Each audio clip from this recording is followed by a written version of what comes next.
I'm like, bro, I'm watching Minecraft, but this is tough right now, bro. This is legitimately better than the Minecraft movie, gang. Hey, you can turn the sun away, paint the moon in blood. Oh my God!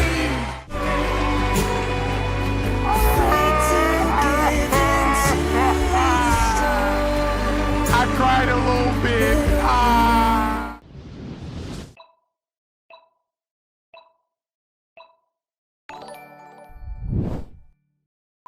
Welcome back to the Stanley Live channel. Today we got a very special video. It's me, it's my chat, and we are reacting to a video I've heard only amazing things about. 1,000 players simulate civilization, rich and poor. A video by Ish. All right. Now, depending on how we feel at the end, we throw up the sub. You already know how it is. If this is your first time seeing the channel, Stanley Live, we upload 4 times a day on this channel, and we're going to get into it. Let's go. This is one of the best YouTube videos I have ever watched. Dang, Tyler, like that? Bro, I'm so excited. I'm about to watch it right now in 4K, bruh. We're watching a movie together. Let's go. In the biggest social experiment in Minecraft history, I scattered 1,000 people across 2 massive islands to simulate a realistic civilization. Okay. The players were given no help or guidance, and just like Dang, this is so cool, bro. I would want to sign up for something like this. This is dope. in real life, if you die, you remain dead forever. Oh. Now, They made Sword Art Online in Minecraft? Okay, I'll stop pausing. each player has the freedom to do whatever they want. Farm for food, become a dictator, and build a society. At least as best as they can, because while one island is a rich, green paradise, the other one You're kidding me. is a barren wasteland. It's up to each player to work with what they've got. I feel it. I feel it. I feel it in my chest. Bro, the music choice is great too. I'm there. Okay. I'm already immersed. Yo, Stan, try not to cry at the end. Genuinely, I'm not even trolling. If the music is like this, I will cry at the end. I'm not even kidding. I'm not even kidding. I'm gonna make a story post. Will there be peace between the islands, or will there be war? What ended up happening is the single most amazing story arc I've ever seen. All I will say is pick a nation to root for and enjoy the video. I present to you the rich and poor 1,000 player civilization experiment. Don't forget, if you want to participate in these videos, join my Discord server. That's how we join. Okay, guys. And of course, subscribe to my channel. All right, we got 1,000. Good luck, everyone. Oh, he's lagging. It was the beginning of day 1, and all 1,000 players began to explore their new homes. What is this place? Before the first day, I had made everyone choose randomly between Island 1 and Island 2. And I didn't tell them that one of the islands, the first one, would be a barren wasteland. Hey, you guys having a good time? No. Not There's at all. nothing here. Please tell me where the trees are, bro. I cannot find anything. It didn't take long for the people who chose Island 1 to realize they had made a massive mistake. I hate this place. I hate this place. I hate this place. Players realized that building civilizations on Island 1 would be particularly challenging. And not only because it was empty, but because some parts of it were completely uninhabitable, like the snow biome. Oh, no. No, no, no. Oh! And right next door, a massive volcano that could erupt at any moment. Ooh, I'm not going down there. This volcano also happens to heat up all the water on the island. Okay. This Dang, he put them in the middle of nowhere, gang. Like, what is that called? The Ring of Fire? But I don't think it actually has fire. I just think that's what it's called in, like, textbooks. killed a lot of people. Now, to begin building civilizations, the players needed to find a tree. Please tell me where the trees are, bro. Wood is an essential material, and without it, you really can't do anything. Now, luckily for Island 1, there was one tree on the island, and it was pretty big, too. But, of course, it was completely surrounded by boiling water. You've got to be kidding me. Meanwhile, let's go over to Island 2. Okay. Oh my gosh, Island 2 looked like Japan. I see Island 2 and I almost said Ohio gozaimasu. No, Island 2 looks amazing, bro. Hey guys. Life on Island 2 was beautiful. The terrain was green, the trees were plentiful, and the water was normal temperature. Open for business. Selling water? This is from the ocean. Are you trying to make me drink ocean water? No. The people on Island 2 immediately realized they had chosen the island of safety and wealth. You are literally a piece of gold. Yeah. The only real danger on Island 2 was the possibility of falling down from a tree as you're collecting wood. But some people found a way to even work around that. So you're planning to build a bakery. Yes, I am. And you're forcing your employees to go up and get oak? Oh, no. She forcing you to work up here. Hey, no. It's double carrots, triple carrots. I don't want say carrots. anything. I want fair working conditions. Also, because of the vast amounts of trees, people were very quickly able to craft tools that allowed them to mine underground. Hello, Saps, you doing okay? Yeah, I mean, this island's great. So many diamonds over. Dang, is this gonna turn into like one of those things that pseudo shows how our world really is and how people genuinely have a disadvantage and advantage in our systems? It shows that even though there isn't meant to be inequality still, despite the starting points of each civilization, that those inequalities are just built into the systems as they are. Maybe I'm thinking too deep. Yeah, Wow. look at this. Yeah, I'm loaded. Overall, the people of Island 2 were thrilled with their new home, thrilled with their wealth, and they were very optimistic about their future.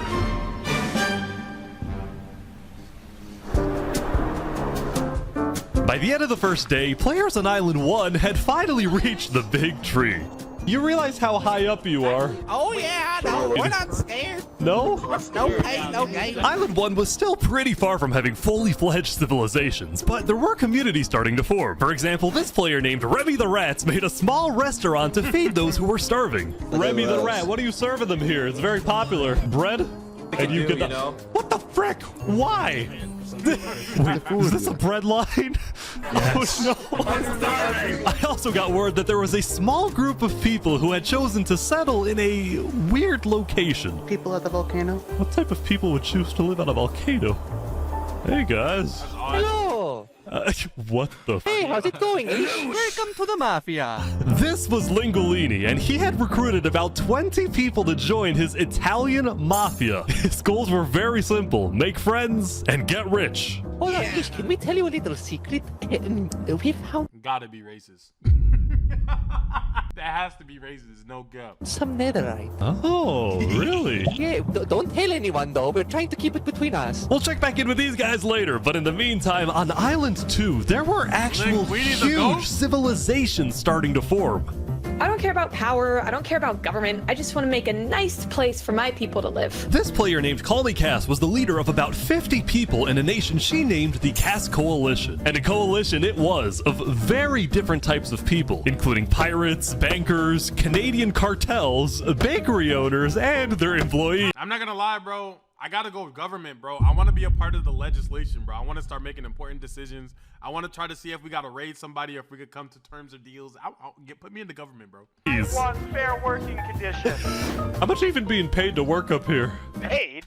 People are getting paid? Now, later in the day, Island 2 would face its first conflict. What the heck? Hey, you guys can't be destroying the beach. Who are you? A group of about 20 people were extracting sand from the shore right next to the Cass Coalition. Cass was obviously not happy about this, but these people didn't care because they were from a much bigger nation called the Commonwealth. We're actually 5 nations combined into one, so we have strength in numbers. The Commonwealth was a massive civilization that was formed on day 1 when 5 distinct groups were close enough to each other that they just decided to come together and unify under one nation. As a result, the Commonwealth had a government with 5 leaders at the time. The British. Oh. Top and over 150 citizens. We're going to turn this mountain into our city currently. Ah, okay. The Commonwealth leaders were very ambitious and wanted to make the Commonwealth the most beautiful, the most respected, the most powerful nation on Island 2, even if it came at the expense of others. Overall, by the end of the day, Island 2 was much further ahead than Island 1, as expected. But let's see what happens in the following days. Okay. Boo. As players logged back in the next day, nobody was expecting that the beginning of day 2 would end up having one of the most consequential moments of the entire event. W retention hacks. I like that out of you, Ish. I like that, Ish. Revy the Rat was running his restaurant when he received a visit from a player named Spoon. Does anyone... Knight, I need food, I'm dying. Yo, Spoon. Well, yeah. I do have food. You're private, but I need food. God, I'm too kind. I care about everyone else before myself. It's such a problem. Now, this player, Spoon, was a rising leader on Island 1. He was known for always giving away his own food. But some people started to suspect that Spoon's supposed generosity was merely a method to gain popularity to further his political ambitions. That is, until... Oh! Oh my god. Oh, he's a traitor. He was trying to assassinate Spoon. Spoon had survived an assassination attempt, which brought him exactly the attention he needed to cement himself as a legend on Island 1. Because when you're like targeted, it props you up. Oh, do you guys think that was staged? Oh, that's crazy. People were drawn to him, and on day 2, because he's the first person to almost get assassinated, right? Spoon used this leverage to establish an empire named Westhelm.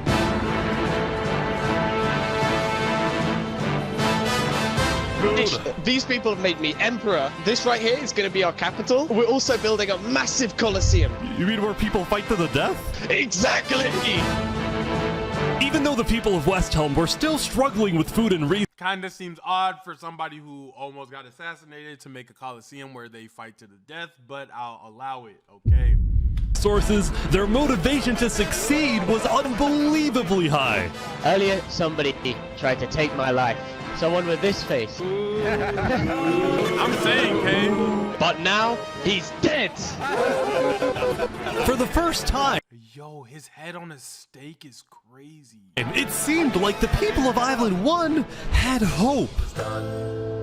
The Ballad of Emperor Spoon, nearly killed by some dude. Island 1 was finally starting to develop. I'm so confused, 2K, on how they're getting everybody to cooperate, because I don't know. It's not necessarily that I'm individualistic, because I'll listen to you if you got a good idea. I just don't think a lot of people have good ideas. So I would have more so tried to run something, but to each their own. Civilizations. But not all of them were as motivated as Westhelm. Right next door, for example, was a cult named Nevermore that literally just boxed themselves in and wanted nothing to do with the rest of the world. Quoth the Raven, Nevermore. And honestly, these guys weren't wrong to be pessimistic. See, some of the people who chose Island 1 had secretly been hoping that when they finally make it underground, they would find droves of iron and diamonds. But instead, they only found a giant layer of lava that stemmed from the volcano and covered the entire island.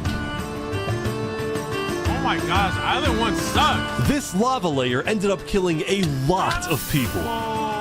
That said, a lot of people weren't necessarily angry at the poor conditions themselves, but more so about the inequality between Island 1 and Island 2. See, even though the two islands had a border separating them, preventing anyone from crossing for now, rumors were spreading about the wealth and the amazing environment of Island 2. Because of this, some people on Island 1 were starting to develop some feelings about the other island. Island 2 might be the better island, but we're the better people. Oh. In fact, artists on Island 1 were already making propaganda posters, some of which were rather concerning, including a few creations by our mafia leader, Lingolini. Speaking of Lingolini, there was some drama on the volcano on day 2. I just survived an assassination attempt. What? Mamma mia, help me! I'm getting chased! Lego likes just attacked me out of nowhere and I had to run down the mountain. It was becoming a pretty common occurrence on Island 1 for people to try to rob or murder as a means to get food or resources. But Lingolini was not going to let that slide. Well, what are you gonna do about that then? I put the hit out on him. Everybody in the mafia knows that Lego likes is an enemy. Yo. I had to put money on his head. I got his favorite up, and I dropped him his location. Give the mafia. But then, during our interview... Oh wait, who's coming out over here? There's some people coming Oh, down. those are people from Infernus. They're our allies. Oh, really?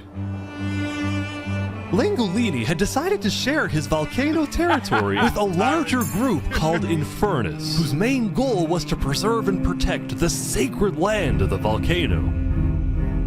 I spoke with the leader, a player named Seneca, who described herself as the Queen of Infernus. We are a nation of the flame. We have to treat the volcano with the respect it deserves, and we hope we This is like the people on Don Didon. If you know, you know. can work with Lingolini to do just that. Seneca and Lingolini agreed to protect each other in case of an invasion, and use the volcano's height and flowing lava to their advantage. If anybody tries to attack us, we'll kick them out like a Koopa shell. Now, speaking of invasions, on day 2, the Cass Coalition was approached by an army of boats.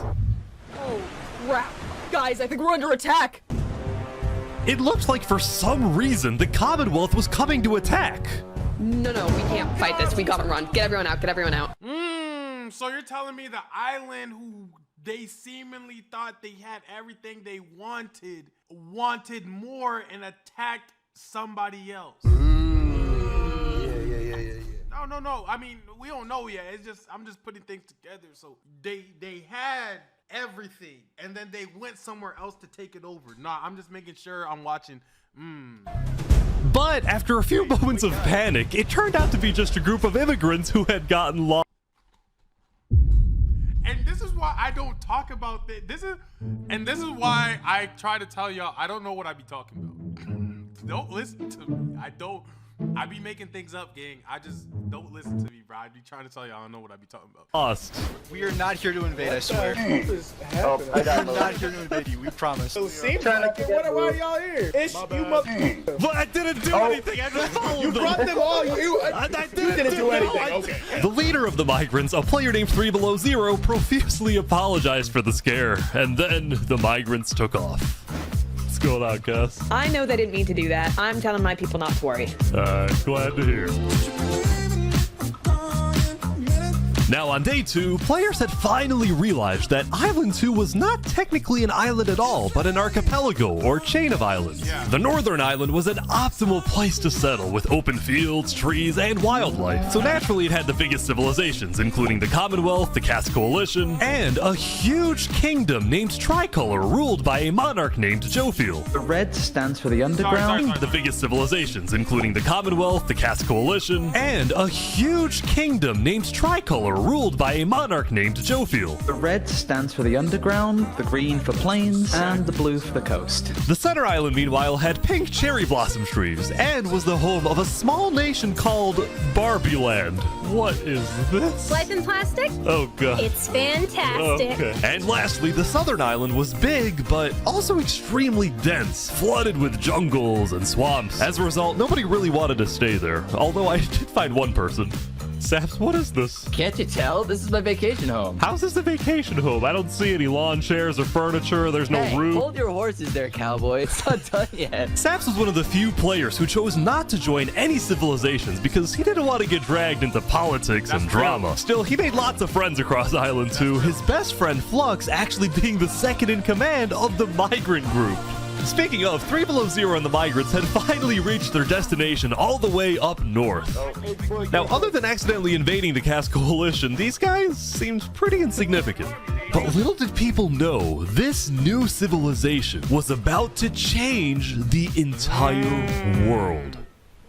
Hey, hey, I'm not gonna lie, I might be team 3 Below Zero. His outfit kind of hard, his name kind of hard. You know what I'm saying? I might be team 3. Team 3, Team 3, Team 3.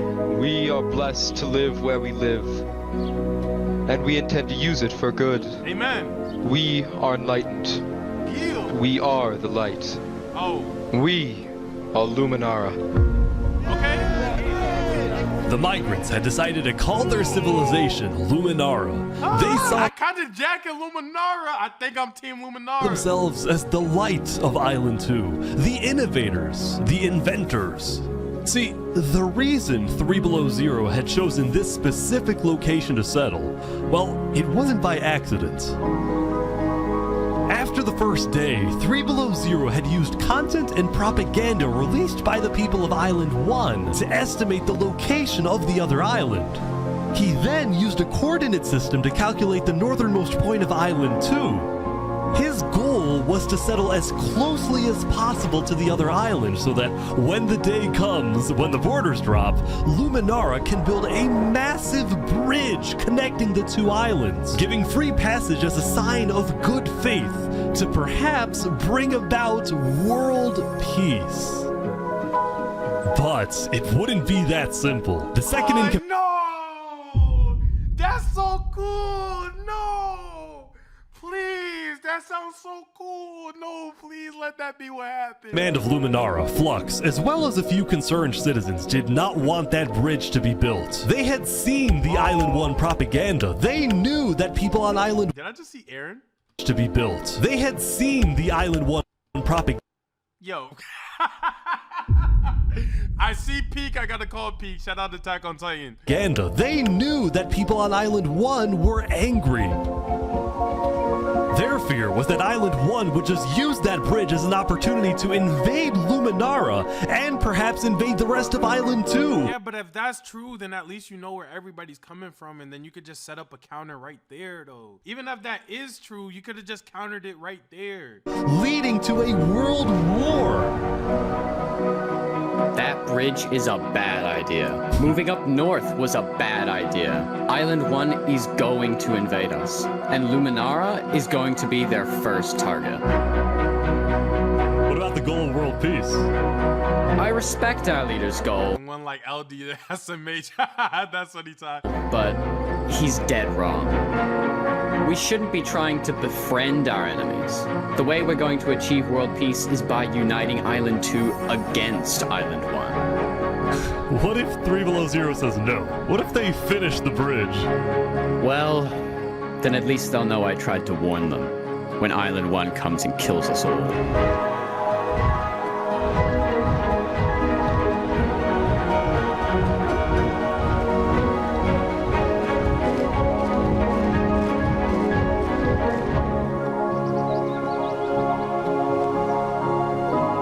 Day 2 came to an end. Tensions were rising, both within nations and between islands, leaving people worried about what's going to happen next. The cinematography is amazing too.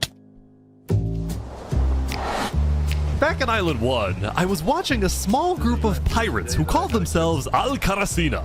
They got pirates? They got One Piece in there? Like, let me figure out they got One Piece in here. We're the baddest pirates around. Now, if you look closely, there was a person of interest hanging around with the pirates. Lego? Lego likes just to take me out of nowhere and I had to run down the mountain. Well, what are you gonna do about that then? I put the hit out on him. So to be clear, Lego Likes had a bounty on his head and he was hanging around pirates. You can probably guess how this ends. Yo, Lego Zanga's here. So this is everything you guys got, huh? Not much. Ooh. They're boiling him! Oh no! Oh my gosh! The Al-Karasina pirates had killed Lego Likes, but there was a small problem. They just boiled him to death? Oh my god. They just boiled him. Whoa. Did you hear about the news? Yeah, I saw it, but we don't know who claimed the bounty. It didn't say it in the chat. Because Legolikes had technically died to boiling water instead of a player, Lingolini didn't know who actually killed him. But fortunately for the pirates, when a player dies, the dead player drops their own head, which the pirates believed would be the proof they needed to collect their bounty later today. So you're expecting a payment later? Yes. All right. Well, I'll go. I'll go. You guys let me talk. Yo! By day 3, players had basically mapped out all of Island 1 and were finally starting to adapt to the environment. Day 1 was horrific. We literally had bread lines. Day 2, we're building a coliseum, a citadel. I am literally immortal. Hopefully that isn't foreshadowing. Emperor's Food was still the most powerful man on Island 1, and on day 3, he was invited to a big international meeting hosted by a charity group called the Blue Cross. We invited you here mainly to discuss plans in case the volcano erupts. What are your individual plans? A large bunker underground. Just not using flammable materials. We don't have any real plan, you know. What? You don't have plans? If that volcano erupts, you deserve to die. Whoa. Emperor's Food had come in with good intentions, but it was there that he learned that he hates meetings. I'm gonna go there. When Emperor's Food left, the other leaders were unsettled. Was this guy really the figurehead of Island 1? Okay, we need a best representative. Then, basically right on cue. 3 below, 3 below. CM diplomats follow me. Bodyguards. Sorry guys, sorry, I'm late. This is Benji, and Hold on, I ain't gonna lie. Something about Benji got some swag to him. Okay, 3 below and Benji. Something about them two, or something about Benji is hard. Hold on. Sorry guys, sorry, I'm late. Okay, appreciate that time. this is Benji, and he's the leader of Island 1's second biggest civilization, called Elysium. Benji kind of got some motion, I'm not gonna lie. See, on day 2, Benji had discovered that toward the outer edges of the island, away from the volcano, the water isn't boiling hot anymore. So he founded Elysium, which literally translates to a place of ideal happiness. And he made the nation to give peace-loving people a chance to relax and get away from all the troubles of Island 1. Cross my name off the list. This is without rhyme or reason. Look at these Elysium guys swimming in the water. We were hoping that Lord Ish could summon a single mushroom cat. They got a yacht? Alright, if anyone drops a pufferfish in the next 60 seconds, I'll do it. What do I have to do? What do I have to do? The pufferfish. Quick. There it is. Alright.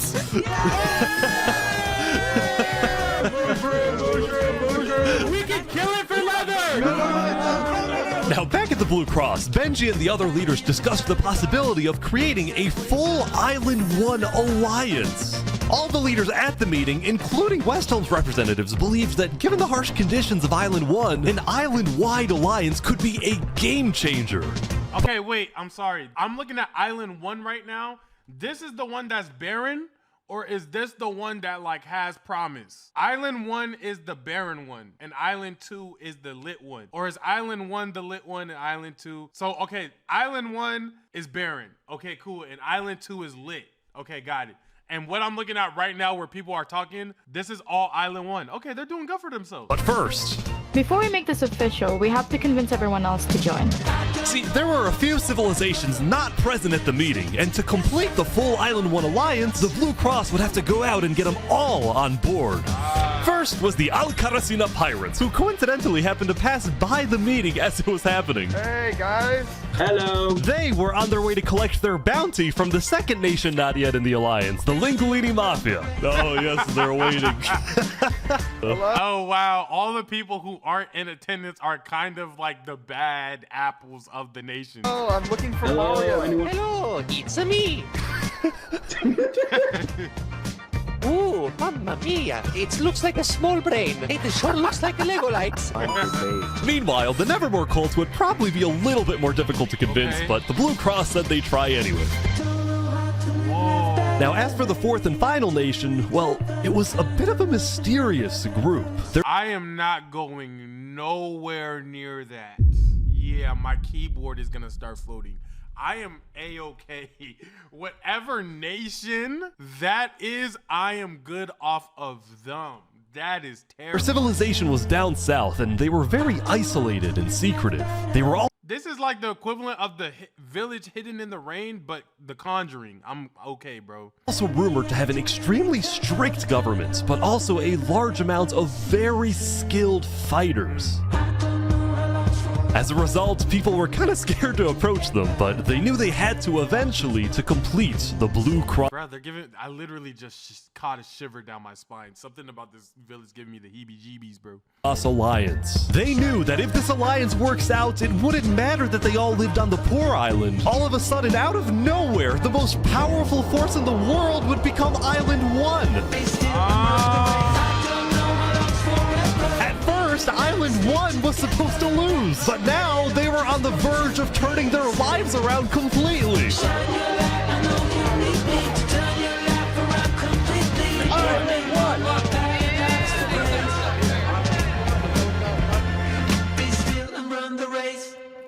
That's fire. Wait,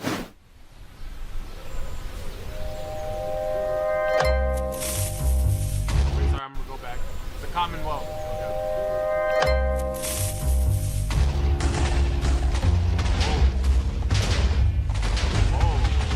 As you can see, there was a bit of commotion at the Commonwealth. They had just exploded their own land because of a miscommunication. What happened was one of the 5 leaders, Coraline, got the idea that the Commonwealth was planning to move east. So she started telling everyone to move. Thus, believing that they wouldn't need their own land anymore, one of the citizens just decided to blow it up. I thought we were moving. What? We're not moving. I'm surrounded by idiots. Overall, the Commonwealth was having trouble getting Why would you blow up? anything done because the 5 leaders were constantly fighting over power. See, there were 5 leaders, each with 1 vote, but because they were originally 5 separate nations, each with a differing amount of citizens, should the smallest faction's vote have the same weight as the biggest faction's vote? Oh my gosh, there's no way they 3/5 compromise themselves. It is ridiculous that Armin's vote is worth the same as mine. I mean, I need about 50 people, and he has like barely 5. Because of all the fighting and disarray, Commonwealth citizens started moving to other nations like the Cass Coalition. Cass's style of governing, letting people do whatever they want, was making her very popular with her people. I've been with Cass since pretty much the beginning, and she's established a democracy, a true one. Really focused on like letting everybody do their thing. Cool. But at the same time, the lack of any regulations had some unintended consequences, like players making strange and ugly buildings. So to solve this, Cass hired a building inspector. I have placed a lot of foundation for a glorious city, basically made out of stone, and we know it can burn us down. However, the building inspector did get a little power hungry. What's going on here? He said he's gonna demolish my house because it's not up to building code.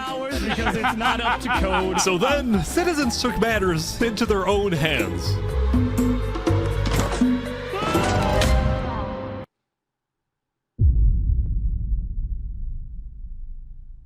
They're just getting rid of lives like people could come back. What? No. Anyway, on day 3, the biggest nations on Island 2 were still the Commonwealth, the Cass Coalition, and Tricolor. They done assassinated the HOA. Hey, bro, I'd do that in real life. Tricolor was a medieval civilization separated into 3 regions, one of them being an underground city. Oh my gosh. This is big. Yeah. People didn't really know that much about Jofiel and Tricolor because they tended to be more private. Jofiel was more interested in building up Tricolor rather than doing outside diplomacy. But people would still come to Jofiel with all the political news of— That is funny. Someone said he was just doing his 9 to 5. Imagine being the health inspector and then a nigga feed you poison.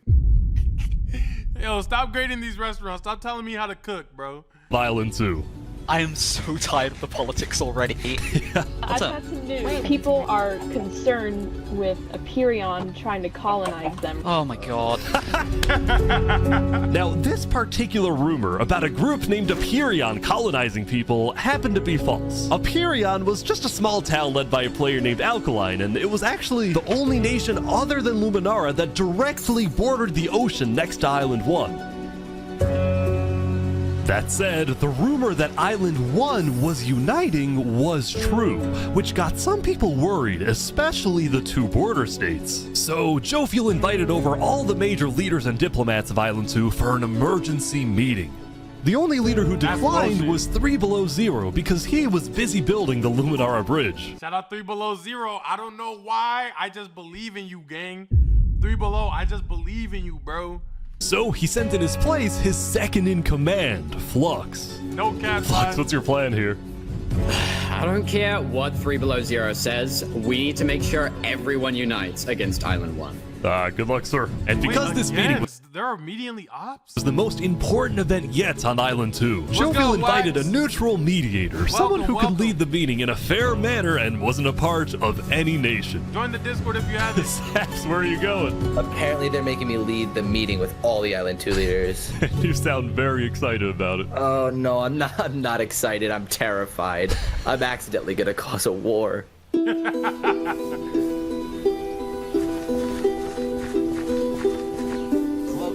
I think everyone's here. Welcome. Well, we at the great and mighty Commonwealth are looking forward to a productive conversation. Thanks, it's great. So, as the president of Aperion, I'm actually really worried about our town, which is why I'm proposing we all join a defense pact. If one of us gets attacked, all of us are under attack. Here, here. I can agree. Yeah, I like that. That's good. That's a good start. That's nice. It's like, it's not necessarily that we're all buddy-buddy. I don't want nothing from y'all. Y'all don't want nothing from me. However, as somebody attack, we switch them down. Isn't that NACA or something like that? NASA, Napa, NACA, something. NATA, NATO. That was disappointing. NATO does that, right? But if Island 1 attacks, say, Luminara, well, by the time you can even arrive to defend us, everyone at Luminara will already be dead. Which is why I think we need to focus our efforts on preventing an attack in the first place. And Did he say Napa? attack is inevitable. I'm just saying. Hold on, Flux. Let Jovial finish. Island 1 is starving. They're not going to attack us. They have bigger problems. And imagine for a second how quickly we could change their hearts and minds if, instead of treating them as an enemy, we send them aid. I think Joe feels right. We do the defense pact, but we also send aid to Island 1. Yes. Basically, we're ready for an attack, but we try our best to prevent it. Yes. I'm on board with that. Yes. I can agree to that. The Commonwealth agrees. Guys, no, this is ridiculous. Who are you? Who is this?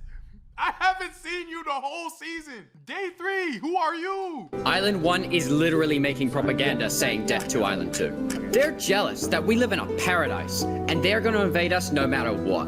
And you wanna send aid to them? Guess what? They're gonna take whatever you send them. Food, armor, weapons, and they're gonna use— Oh, this is 3 Below second in command? Wait, what?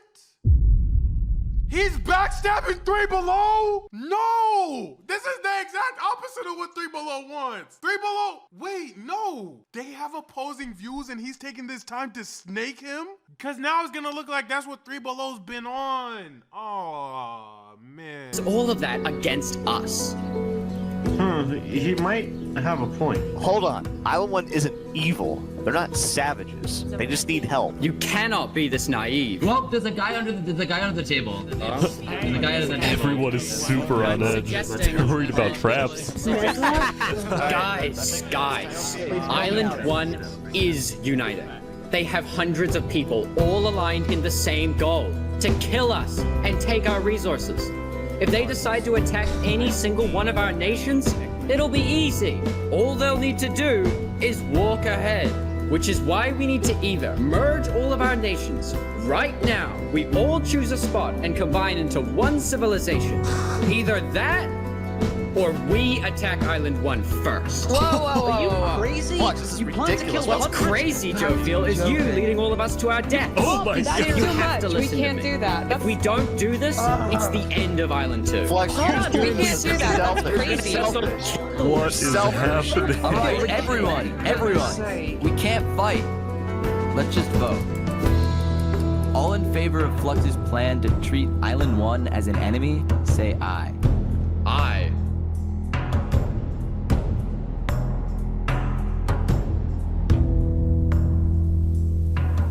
All in favor of sending aid to Island 1.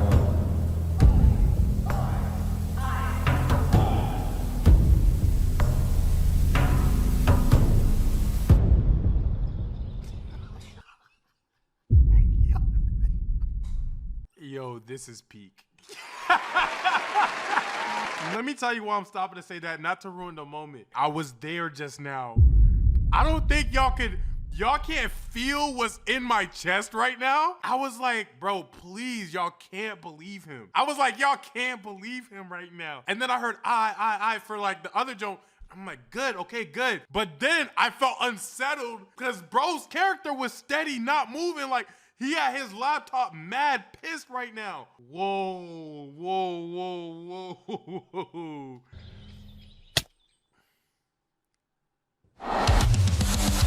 Meanwhile, at Westhelm, I ran into something. I'm not gonna lie, bro. I'm not messing with Spood.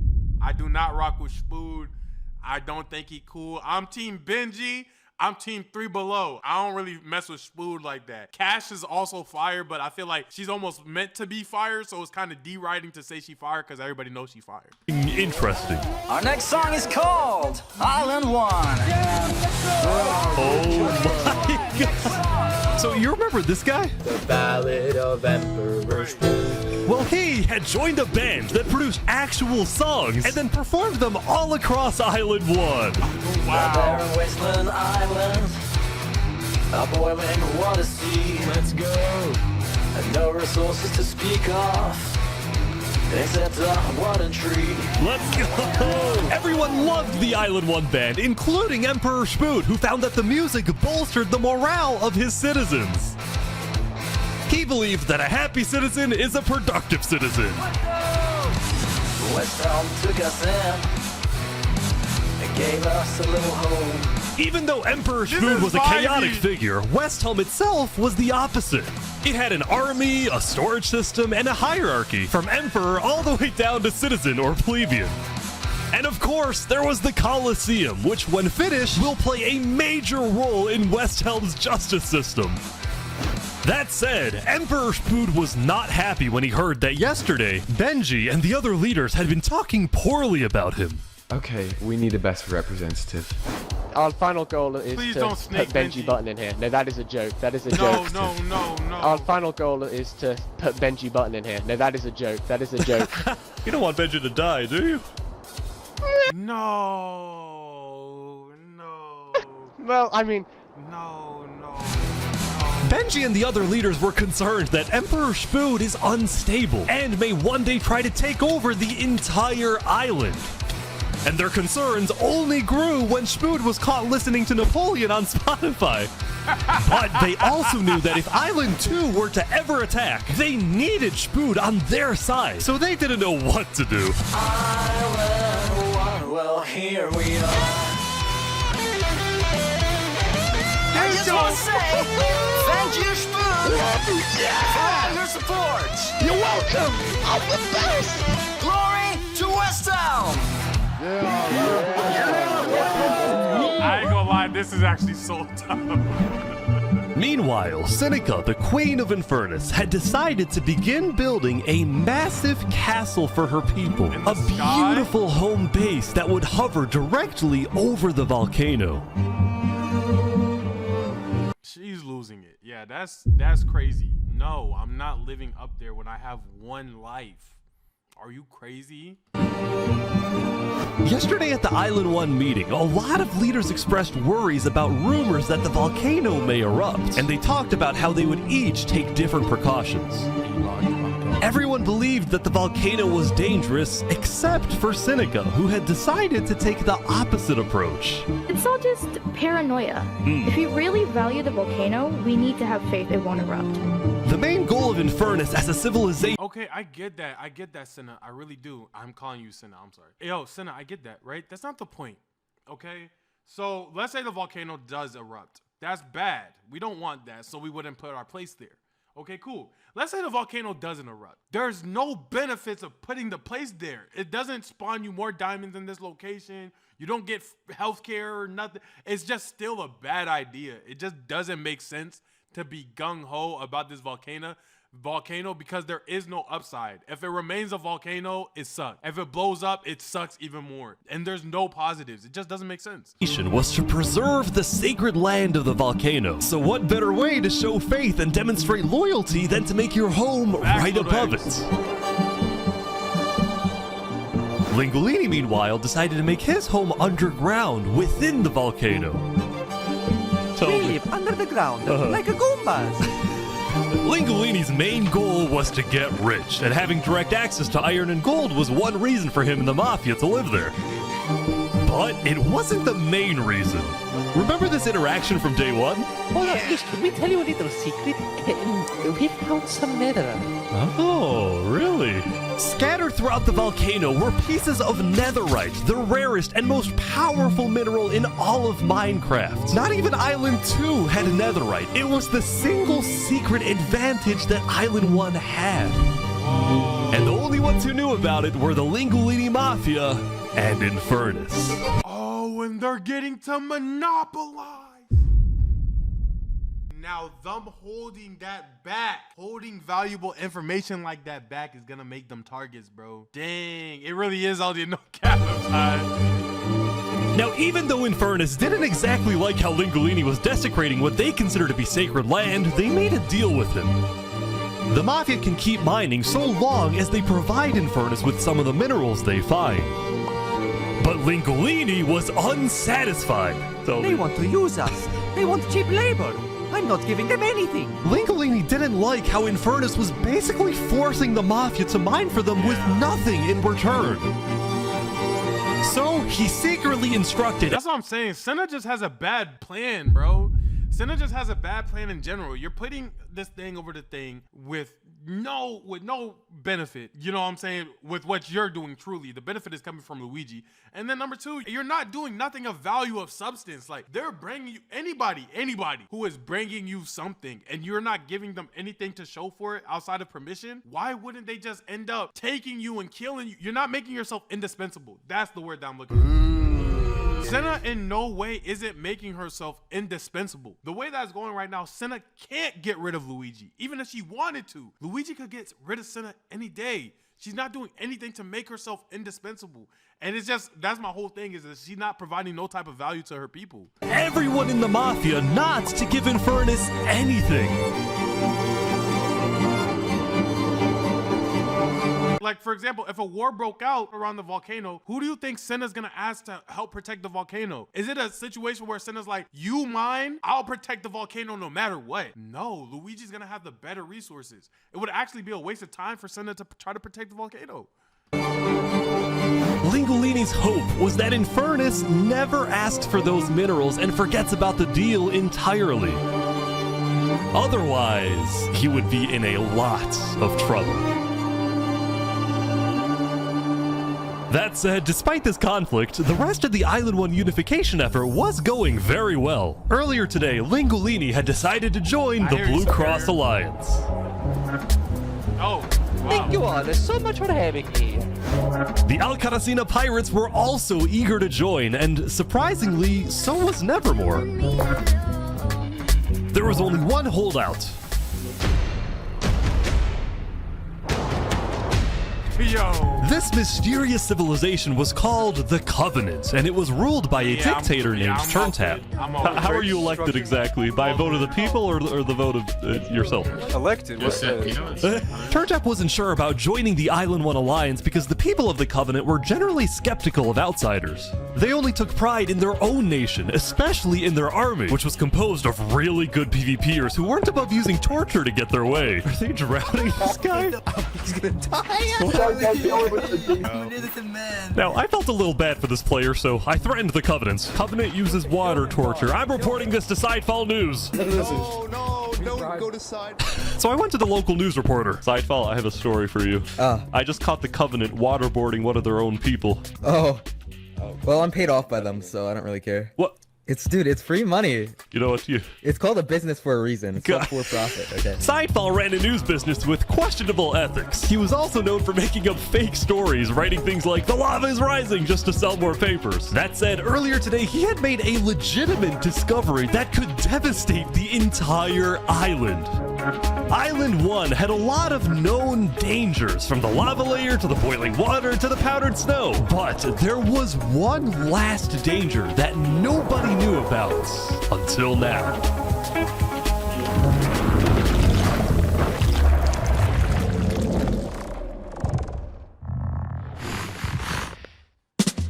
I'm not gonna lie, bro. With my luck, I'm the type to stumble upon that, bro. I'm the type to be digging and then boom. Oh my gosh, man. I would make it out alive, but I would find it though. Meanwhile, the people of Island 2 had spent the day building their civilizations and having a good time. Yesterday, their leaders had voted that whenever the border drops, Island 2 would send aid to Island 1, hoping this gesture would lead to peace. But not everyone agreed with this approach. The end of Island 2. When Flux returned home to Luminara, 3 Below Zero was furious at Flux for causing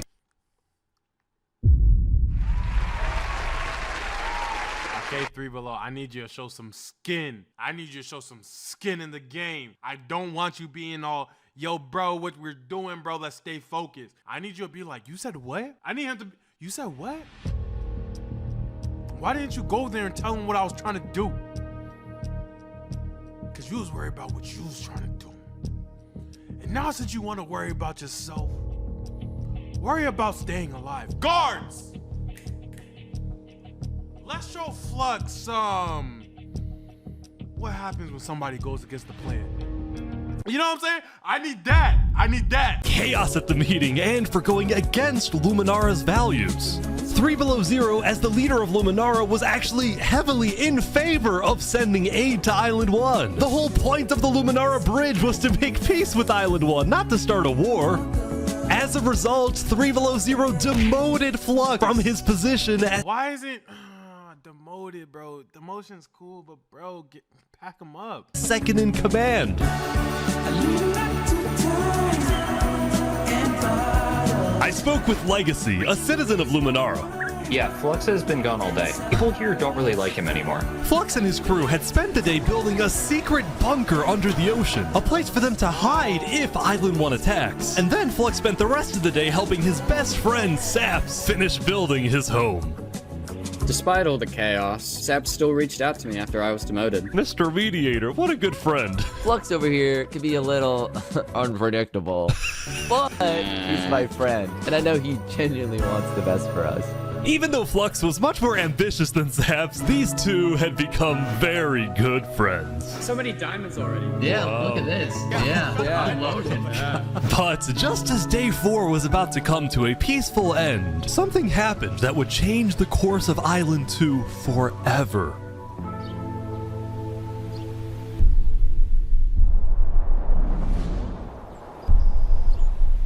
Oh my gosh, the cinematography on this is insane. The cinematography on this is literally insane, bro. Jofiel, the leader of one of Island 2's largest civilizations, was walking across Tricolor with her second in command, Seraphim.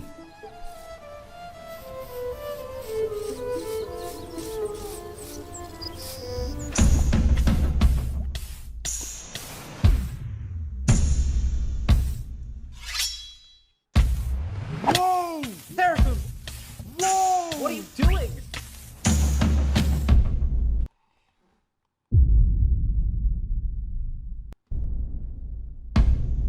What? No way. The second in command of Tricolor had just killed their own leader, and immediately all of Island 2 went on lockdown. What? Wait, what? What? Everyone was confused about what caused this to happen. They killed Jofiel. Why? After Seraphim fled, Tricolor was in complete disarray. That's our leader. Back at Saps' place, Flux told Saps it might be a good idea for him to call an emergency meeting with all the leaders. So, for the sake of the island, Saps agreed to host a meeting tomorrow. But for now, he and many others headed to Tricolor to help them restore order.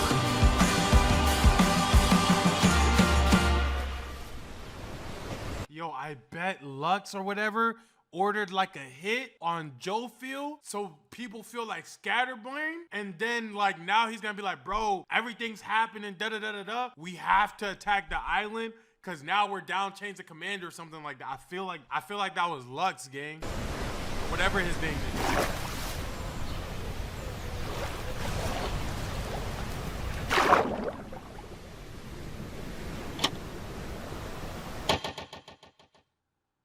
bunker?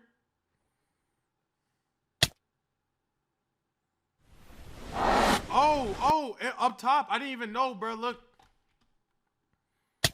It shows you the amount of people that are alive per island. Obviously, this is the one that's not fortunate. 392 people still alive. This one, more fortunate, 468. Wow, that's crazy. They already lost over 100 people on the poor island. Now, Island 2 wasn't the only place that would face tragedy. Oh, what? The leader of the Alcaracina pirates, Noble Bucket, died very suddenly. Alright, they sent me the footage of what happened. Oh no. He doesn't know the lava layer's there. Whoa! No. I think I'm dead. I think I'm dead. I think I'm... Oh my god. With world leaders dying. The big no, bro. I feel for bro. I would be just like, nobody's gonna believe that I didn't kill him, bro. Left and right, the media had plenty to report on. The most trusted news company was from Elysium, called Daybreak Media. We're number one because we actually report the truth, unlike that bozo sidefall. And later into day 5, the news would get even crazier. For purposes of unity, the Covenant had finally decided to join the Blue Cross Alliance, thus successfully uniting the entirety of Island 1. But right away, the strength of this alliance would be tested.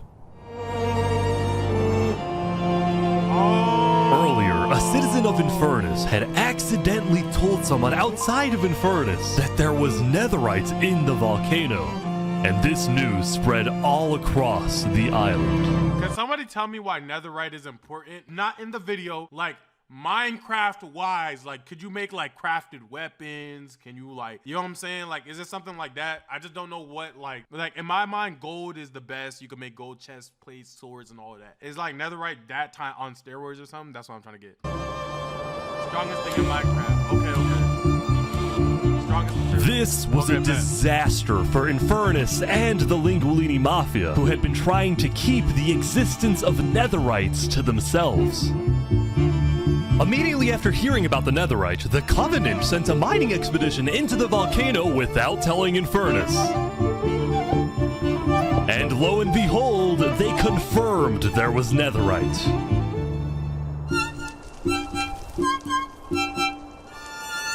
Because the Covenant had a scary reputation and a ruthless army, Queen Seneca of Infernus felt it was in her best interest to allow the Covenant to mine. But when other nations like Westhelm started asking if they too could mine in the volcano, Seneca said no.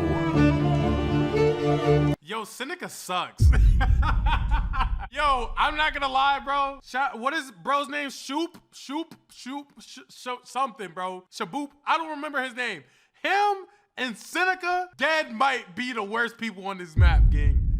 They dead might be the worst people on this map. In third place is Lux, whatever, bro. This is crazy. But Seneca's cheeks. People are saying we're being selfish.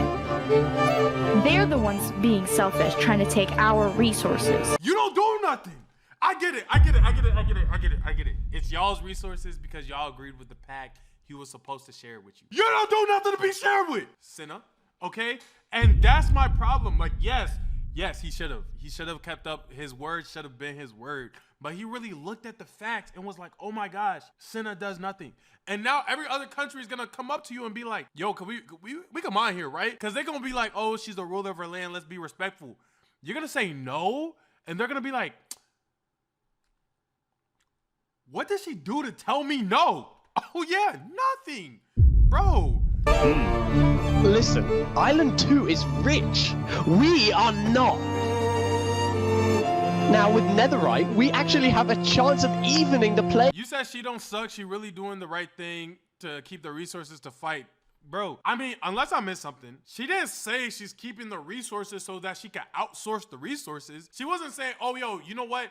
Give the resources to me, and then I'm gonna distribute it evenly amongst every single nation that's here.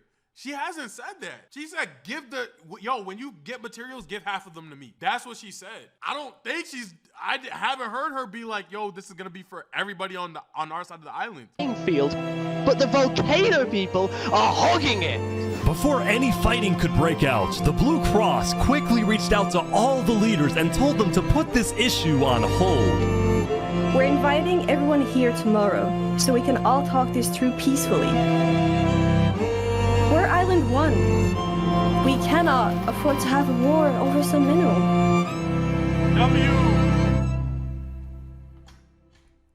Meanwhile, Island 2 was still processing the death of Jophiel. Even though I was just a farmer, you know, you still made me feel important. Saps would invite all the leaders for a meeting later so they could coordinate a hunt for Seraphim and discuss their plans for when the border inevitably drops. Now, after Jophiel's death, Tricolor had lost a lot of its power. Especially when Stroop has the largest population right now, she can't just be saying no for no reason. That's what I'm saying. I just feel like there's a lot of things that Cinna's doing that don't make sense, gang. Which left the island with really one dominant nation, the Commonwealth. But remember from day 3 how the 5 Commonwealth leaders were in constant fights with each other? It is ridiculous that Almond's vote is worth the same as mine. Well, this all came to a head on day 5 when one of the leaders was caught plotting to take control of the entire Commonwealth. So, another Commonwealth leader then paid an assassin to, well... No way. Oh my god! Oh my god! Wolfram's dead. What? We just witnessed murder! After this, people from the Commonwealth lost even more faith in their governments. This Commonwealth citizen went to the Cass Coalition to complain to Cass directly. I got information that there might be netherite on the other island. My leadership said, quote, netherite is useless. Netherite is, of course, not useless. I think that's a foolish statement. As the Commonwealth erupted, the Cass Coalition thrived. Shout out Cass, man. Shout out Cass. Like I said, Cass is obviously the easiest pick to like as of right now, but to like her is like almost glazing because it's just so overtly her who's doing the best. You get what I'm saying? But they did have their own problems. Is this your employee? Yes, yes, he is. That implies I get paid. Is he not getting paid? Skip out on work. You hear this woman? Earlier, What Daddy had ditched work to attend a party in Barbie Land. So as punishment, his employers forced him to risk his life and chop down one of the tallest trees in the Cass Coalition.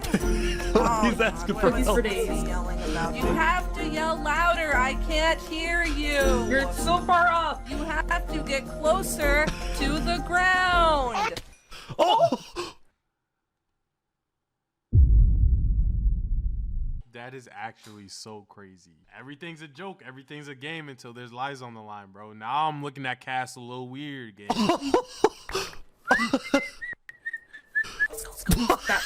What the? And she now, just because of left this him. recent tragedy, Cass decided to stay home from Saps' meeting. That said, every other major leader was now on their way. God and will be forgotten is crazy. As the leaders and representatives arrived, there was one person who would be notably absent, banned from attending the meeting. Before the meeting started, Flux called me to his underground bunker because he had something, quote, important to tell me. Flux, what are you gonna do? Well, first, let me just explain. I'm not allowed to attend this meeting because the leaders of this island are utterly incompetent. They can see that Island 1 is gearing up to invade us.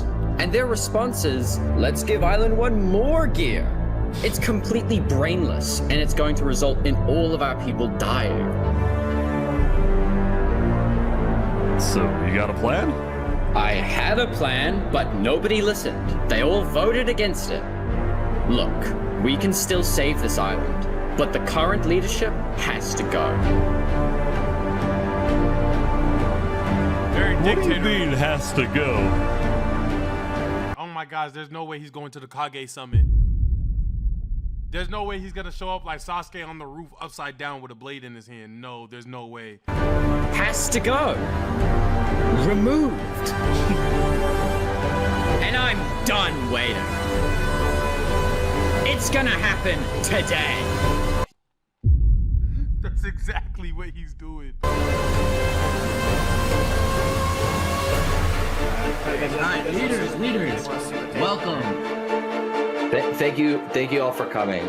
We have a lot of very important stuff to talk about. You know, during the first meeting, there was one person there who actually understood what I was saying. Seraphim reached out to me, asked me if they could help in any way. What? I told Seraphim to kill Jofield. What? And today, we will finish I knew it, called it. the job! Yo, this guard freaking sucks. Oh my gosh, this guard sucks. Oh my goodness, this guard sucks. Oh my gosh, bro, literally turn your head left. This FOV is on 1. Wait, so Seraphim gets there. What actually happens next? Something I didn't want to do, but something that needs to be done. I'm going to save this island by any means necessary. I would like to bring it to the table. If you agree with full KOS on Seraphim, please say aye. Aye. Are you sure this is gonna work? I don't know, but we have no other choice. Alright, so I have something to say. Is there a possibility, any possibility, that the assassination of Wolfram and the assassination of Jofield by Seraphim is any way connected? Is there a conspiracy going on right now? Do we think that's a thing? Are leaders safe? I have reason to believe that leaders are not safe. Flux, do you feel any guilt doing all this? Well, part of me feels bad for Saps. I also don't think the No way he put Saps in this. leaders are safe. What do you mean you feel bad for Saps? He has no idea what's about to happen to him. But if you had to betray one person to save 1,000, would you?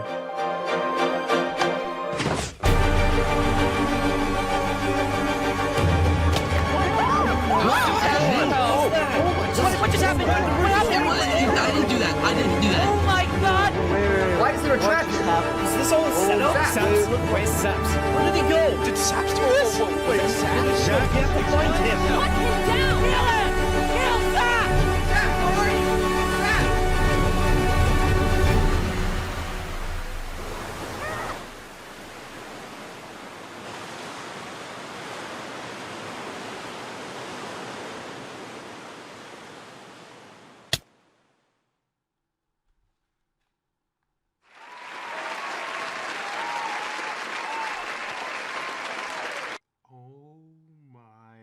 Goodness, that is some good writing. I was like, bro, what's happening? Like, is there even anything in Minecraft where you could kill a collective of people at once? There is. Whoa. Damn, and now everybody thinks it's Saps, bro. This is just the start?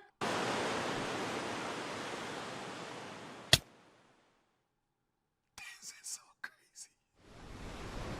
No cap, Azzo. Movie theater for sure. It was a new day, and Island 2 was in shock. On day 4, when Saps was in Tricolor helping the people after the death of Jofield, Flux and his crew had built a trap in his roof. And Saps did not know they had done this. He had been framed by his friend Flux, used as a scapegoat for Flux's plan. Bro, this mess with my heart, gang. This messes with my heart, bro. This is crazy. Flux, used as a scapegoat for Flux's plan. But because they had to rush to build the trap, it actually wasn't fully successful. Some of the dripstone, including the one meant for 3 Below Zero, had failed. Yes! Yes! Yes! Yes! Yes! Oh, I thought it was over because he didn't mention him. Let's go Below. Let's go, boy. Let's go, boy. Let's go, boy. Below, bring this jump back, boy. Bring this jump back, But boy. overall, the Trap still killed the leader of Aperion, Alkaline Alk, a leader of the Commonwealth, Coraline, and 4 other very high-ranking officials from across the island. The people of Island 2 were devastated, confused, and angry. Our leader's dead. Biggie plan is crazy, bro. What just happened? After the trap went off, Seraphim was immediately caught and killed. Oh! What a tricolor. But when more people found out about how exactly their leaders died, their anger wasn't really towards Seraphim, but toward the person they believed was behind it all, Saps. And it made sense. Saps knew he'd be hosting leaders at his home. It was his roof that had a secret trap. A trap that happened to fit perfectly into the design of the roof. Saps was about as guilty as it was possible to be. With that, all the major Island 2 nations, from the Commonwealth to the Cast Coalition to Tricolor to Luminara, declared Saps to be hunted down and killed, while Flux got away with it all. I'm laughing because I'm watching Minecraft right now. Bro, I'm watching Minecraft right now, bro. But I'm looking at it like, I don't like Flux, but I'm looking at Flux like, bro, I can't do nothing but respect him right now. This is hard, he aura farming. I'm like, bro, I'm watching Minecraft, but this is tough right now, bro. This is better than the actual Minecraft. Tyler, no bull on lives. This is legitimately better than the Minecraft movie, gang. Bro, that's crazy. If you had to betray one person to save thousands, Also, kind of Commander Irwin shit, he kind of hard, bro. would you? And on top of all of this, at the beginning of Day 6, it was announced that tomorrow, on Day 7, the border between the 2 islands will finally fall. Wow.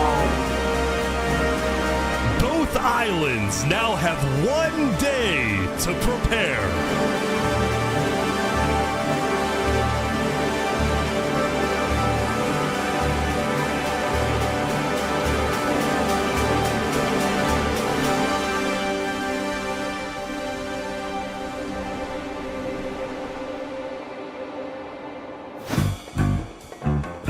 Now, when the people of Island 1 saw the chaos happening on the other island, most just didn't really care about it. A lot of the hatred against Island 2 that was popular in the early days had faded away. That is, except for this player named Oppenheimer, who was determined. Oh my gosh, there's no way there's a player named Oppenheimer that has hate over a particular island. There's no way we get a Minecraft nuke. There is legit no way we get a Minecraft nuke.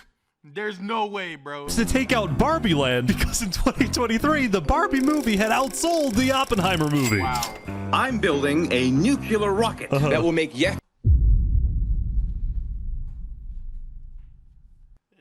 come on, bro. Come on, bro. Come on, bro. That's so crazy, bro. I literally said there's no chance in less than 4 milliseconds. Oh yeah, I'm building a nuclear rocket. Come on, bro. Sold the Oppenheimer movie. I'm building a nuclear rocket that will make yesterday's chaos look like child's play. But when Oppenheimer tried testing his nuke, it went up and up and up and was never seen again. Yeah, because how? Now, Day 6 did present some new challenges for some of the civilizations. For example, at Nevermore, what is this? What are you doing up here? I got voted out because they hate me. Oh! Come on! Is this suicide? In GTA? What about me? I can shoot. No!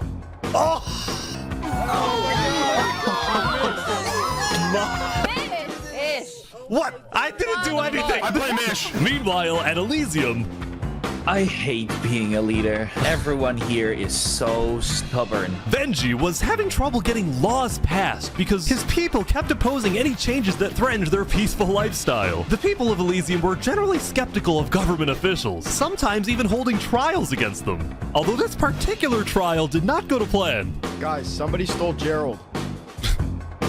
The mushroom cow Gerald has been stolen. Let's go! Dang, Benji, you had mad aura to start too, fam. There they all go. Meanwhile, at Westhelm, there was a bit of a food problem going on. Not a shortage, a feud. See, Remy the Rat had opened up a new restaurant right across from the Coliseum, but the food was questionable. Is poison fatal? So his customers had instead started buying their food from another player named Dinosaur. That is, until... Oh my god, oh my god.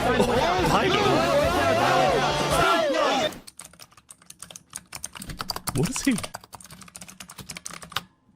Permanently closed, all food is now at... Remy, are you behind the murder of Dinosaur? Anyway, on day 6, the Westhelm Coliseum was finally complete. Yeah! What do you plan on using this arena for? Do I actually have to say legally? I'm so jealous. I'd love to be a top part of this, Tyler. Me and you both, bro. I would literally love to put hours and hours into this. No? Maybe a little bit of blood will be shed. That's all I can say. While Spood was a popular leader who got things done, he had also developed a reputation of being a little unstable. He said outlandish things, he can't stand meetings, and his justice system wasn't by courthouse, but by combat. This is something Spood's first attempted assassin, Ramsayer, tried to prevent. It's why he tried to kill Spood, and he wouldn't be the only one. There has been a small but coordinated secret revolution. Yo, Stanley, let's make our own Minecraft server. Trust Stanley SMP. Do you think we could do 100-man game or something? Like, we take 100 of my chat. I'll go in. I'm not gonna lie. I will go in undercover. We take 100 of my chat. We go in a world, bro.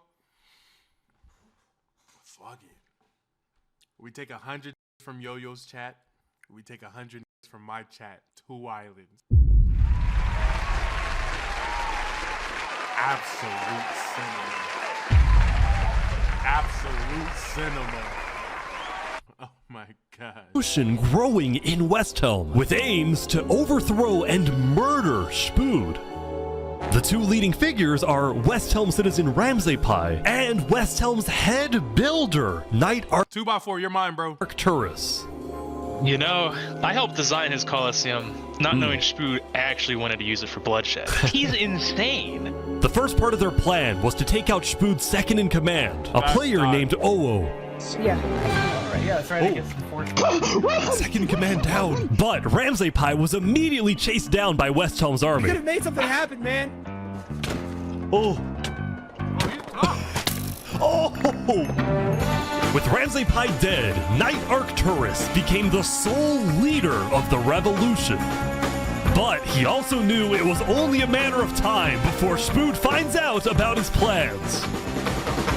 I want to make one thing clear. Anybody who is caught plotting against me will be executed in the name of Westhelm. Glory to Westhelm. Glory to Westhelm. Glory to Westhelm.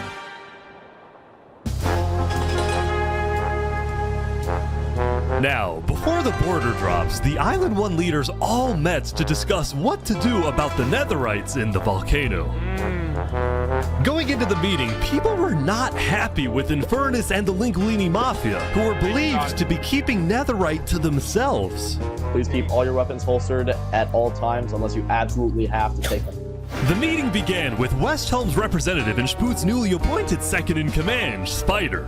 We asked if you had netherite, and you lied. You said there was no netherite, that you had looked in it, and that you hadn't found any. Because people were immediately starting to gang up on Infernus, Benji from Elysium tried to keep the peace. Why is it Infernus' job to report on the netherite? There were people literally going into their territory, mine without authorization, and then accuse them of doing something wrong. After some more discussion, Infernus was asked the big question. Will you open up rights to mining underneath the volcano? on, Seneca, tell us something. Since you don't really want to be doing or being involved in anything else, go ahead, Senna, tell us something, bro. I sound like I'm a Senna hater. Senna, you're probably a beautiful person. You're probably amazing. You're probably a great individual. I'm not the biggest fan of your gameplay. It is still our land. It is still the place where we live. And of course, things like trade are important, but in terms of opening up the volcano, it is an adamant no.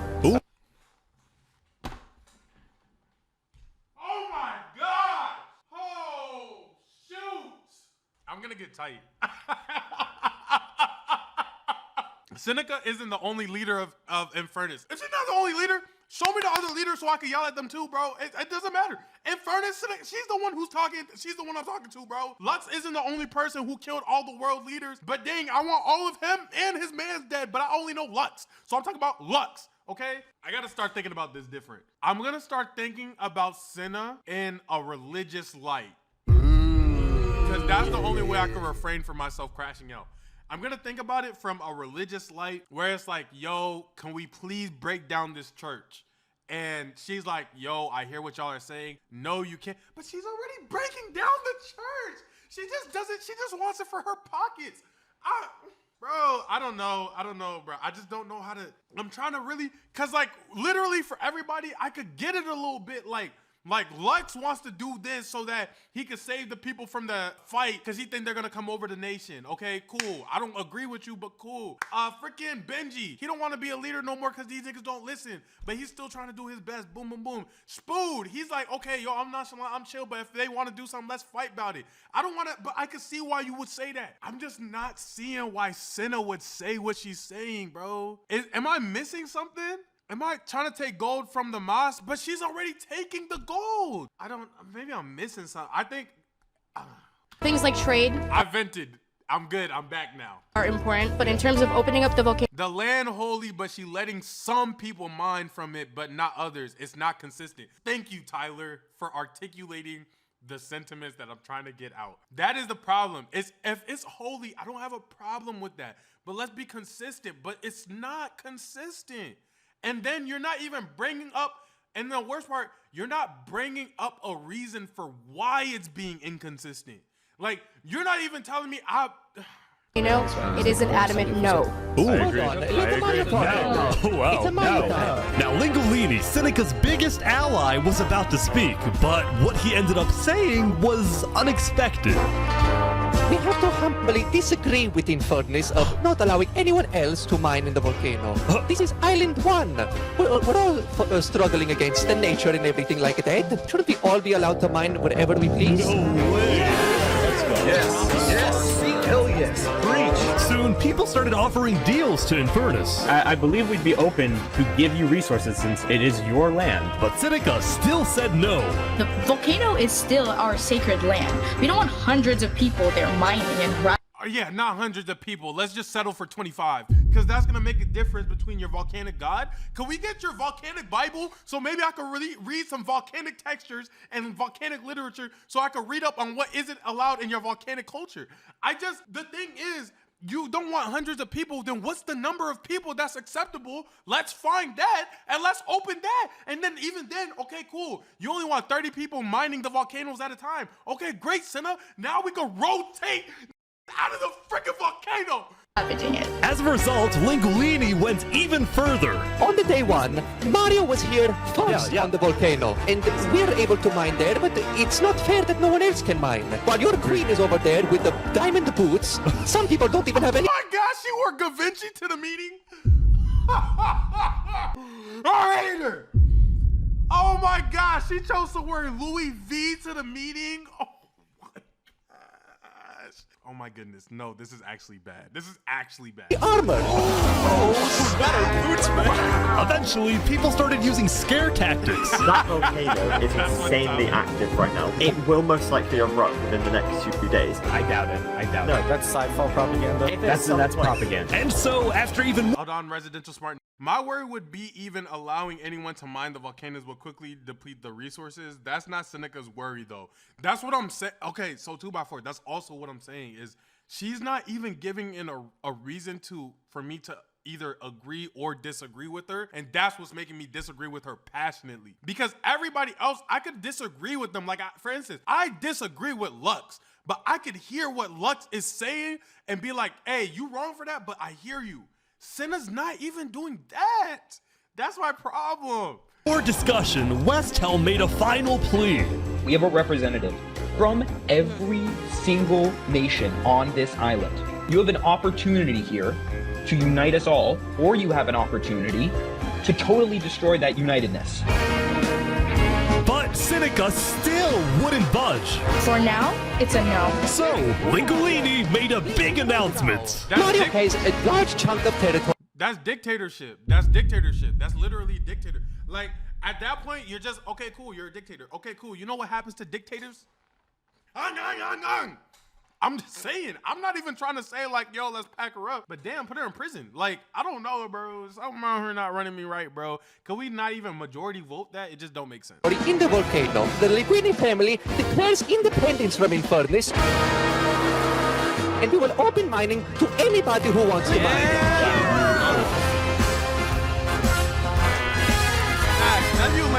Seneca's leaving? Great. Seneca had left the meeting, furious at Lingolini's betrayal. He should have said, let them take it. I wish we had a better outcome, but this meeting's adjourned.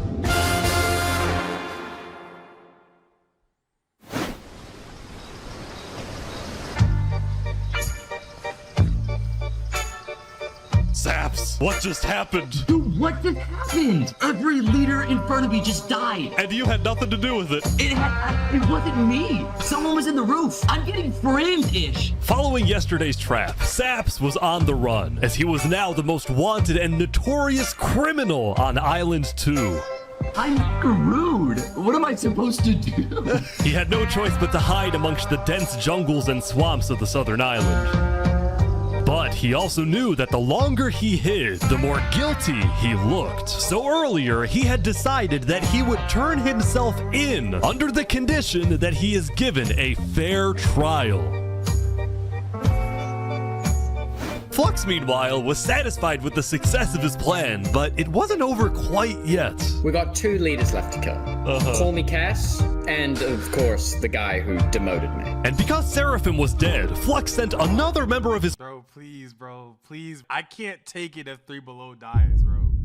I can't take it if 3 Below dies, bro. I've been riding with him since the beginning. Crew to take care of the job. Oh no. Oh no. No! Please! There we go. To the world, this looked like yet another senseless assassination. But to Flux, it was the strategic progression toward making the people of Island 2 paranoid. So paranoid that they wouldn't trust anybody, and especially not Island 1. In fact, the new leadership of Tricolor was already preparing for Island 1 to invade. I think we should secure our nation, make sure we have plans when inevitable war and fighting starts. Sending aid to Island 1 was officially off the table, and the construction of the Luminara Bridge— At this point, I'm just on some stuff like, what is the point of the diamonds for? Like, everybody might as well be walking around this joint naked, bro. I feel like every single time I'm watching somebody die, it's a few strokes of the sword to their back and they out of here, bro. And on top of that, bro, what Tyler said, bro, everybody's just walking around here naked, gang, like, alone, bro. If I'm the leader, literally, like, if I'm the leader, bro, I was thinking about it for whatever, bro. I've been thinking about this since the beginning. Bro, why are they not in bunkers? Why don't they have trusted representatives? Like, why are they moving around dully? Like, they got more special powers than the next man, or if they get in a fight, they can handle it themselves, bro. You're getting jumped. You're getting ambushed. You're getting murdered. You're getting assassinated. You're not going to be able to win that fade. I don't care what you got. Oh my gosh, bro. It's so dumb. Like, why are they just moving around? Why hasn't anybody said bodyguards yet, or entourage or something, bro? Had come to a stop. After all these days, if I'm the leader, bro, I'm not even wearing armor, bro. I have 10 people at attention the whole time. Flux's plan was finally working. Now, the Cass Coalition, meanwhile, hosted a diplomatic meeting on Day 6 to try and increase the morale of Island 2 before the border drops, although Cass herself was too scared to attend the meeting. And I am, like, I want to enter, but my members are telling me not to because there was an attempt on my life yesterday. Right. Because Cass was one of the last remaining major leaders on Island 2, she now had guards with her at all times. Here, I'll trade you the rest armor. of the nations aren't. Why? Just want to make sure you guys do not die. Please don't die. That said, everyone would soon be tuning into the Trial of Saps to find out whether Saps will be freed or executed. Several nations argued over who would get to host the trial, but the Commonwealth ended up winning. We've made this beautiful venue to show the world that the Commonwealth is still the strongest. Dang, that does look crazy. But first... I'm this nigga. I've been searching for something down in the mines. Why is it up here? They're moving the warden up. No. No, they're not. Wait, can you come down? They're bringing it to the surface.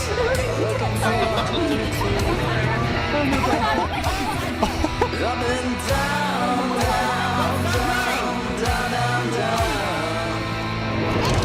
but I can't see. Wait, they made it rising lava? So remember that discovery that Sidefall made? Well, it was a warden, also known as the most dangerous creature in all of Minecraft. Sidefall had then renamed the warden to Rising Lava, so that when he was accidentally killed by it, the entirety of Island 1 went into a panic. The lava is not rising, but this is just as dangerous.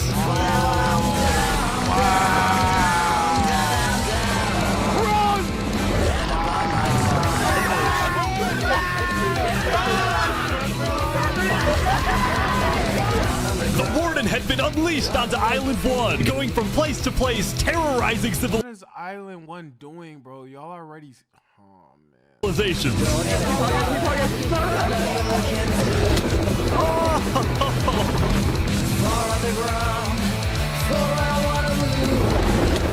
Oh my god. How is anyone gonna stop this? Until eventually it got to Westhelm. But the Westhelm army was ready. Underground. This cool out man, bro. Aim! Fire!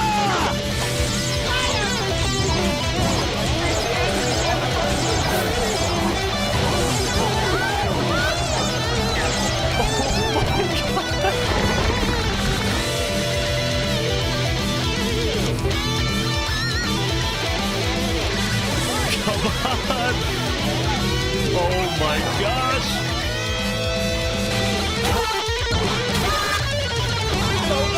Dang, on beat? This don't like the greatest.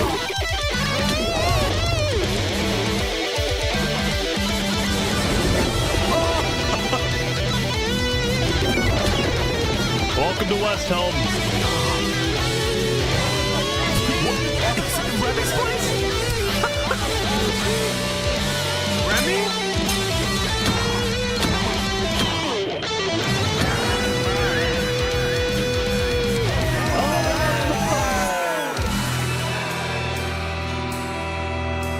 Walk him down for the big one, no cap.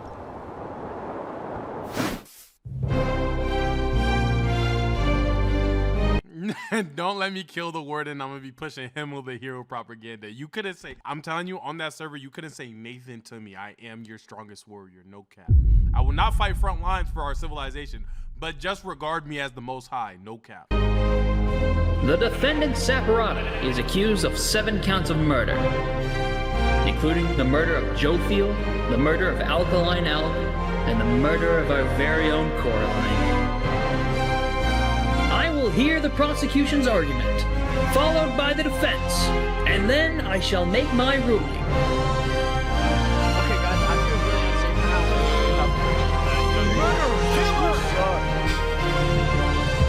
unsafe. Prosecution, go ahead. Your Honor, Saps constructed a meeting hall which contained the deadly trap, pointed at everybody but himself. As a prelude for the meeting, he had his accomplice, Seraphim, assassinate his leader before running to the trigger, ready to pull the trap. He then fled the scene after the trap went off, just long enough after faking his surprise. He is not only a cold-blooded murderer, but a terrorist. The prosecution then called a survivor of the trap, Zekor, to the stand. We know after investigating that only one seat had no trap. Can you identify who was sitting in that seat? It was Saprada. And who built the meeting hall with that seat? It was Saps. You killed our leaders. You destroyed our island. May your death today satisfy us all. Then it was time for the defense, for Saps to give the most important speech of his life. All I ever wanted for this island was peace and cooperation between the nations. The loss at the meeting yesterday was extremely devastating and came out of nowhere. But I can tell you right now, I'm innocent. It wasn't me. The leadership in Luminara helped me build the meeting area. He's gonna expose them. And we're the only people who knew about the area before the leadership meeting. That includes the prosecution himself, Thomas 5200. What? Gotoga, Hive Rotation, Snowbird 334, and their ringleader, Fluxion. Hold on. When I left to gather the leaders for the meeting, they must have snuck into the roof of the meeting to make the trap. The people who I thought I can trust the most used me for their malicious intent and killed the leaders and blamed it on me. Saps had figured out he was betrayed and framed by his friend Flux, but he would end up making a critical mistake. I find it rather interesting that Three Below, the leader of Luminara, is one of the only people who survived the trap. I find that rather interesting. What about it? The trap too! Well, Saps falsely assumed that 3 Below Zero, the beloved leader of Luminara, was also behind the murders. And with that mistake, Saps turned everyone against him. Saps, is that all you have to say? I guess. All right, I'm ready to make my decision. Judge Timebomb, find Saparata. Guilty on all counts. Yes! Wait, Saps is to be taken to the top of the gauntlet and executed immediately. Execute him. Oh, that's it. Oh my God.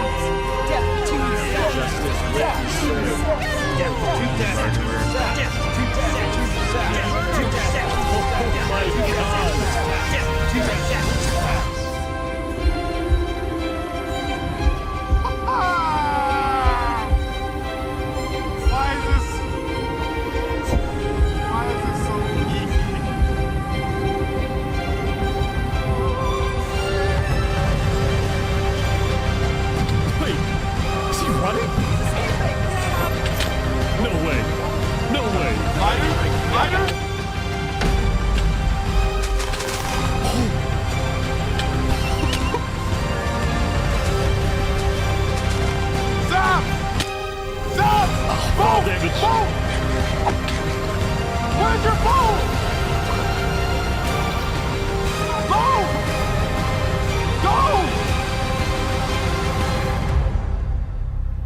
Go! Where'd he go? Bodyguards. He escaped. Oh my gosh, he got away from them boys twice! Oh my gosh, he got away from them boys twice! Ah! Yo, he got to be a cat, bro. 9 lives of doom, bro. Saps. Oh my gosh, that was beautiful. Did he actually get away? You gotta be kidding me. No! You gotta believe him.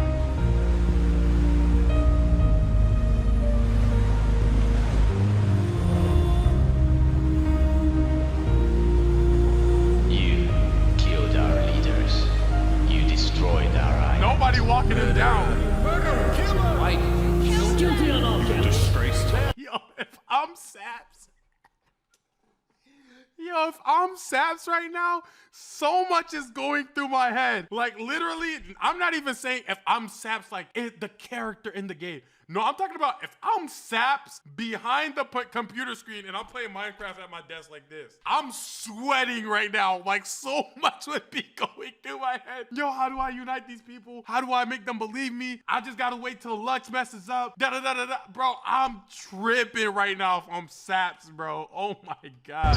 Murderer. Murderer. Killer. Why did you kill Guilty on all counts. Disgrace to all of the islands. Saps, why did you do this?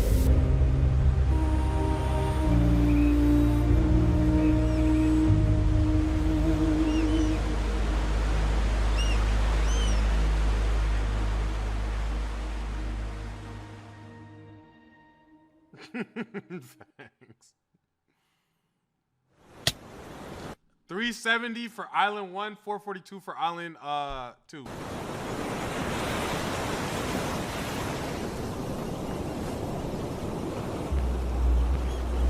Oh, you're right. 2x4. Saps was living on his own to avoid politics. My goodness.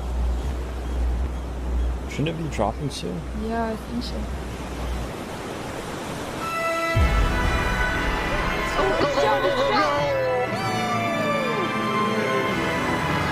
It was day 7, which means the border had officially dropped. At first, people were kind of in awe. Whoa, this is beautiful. Going from one island to another after all this time was a major culture shock.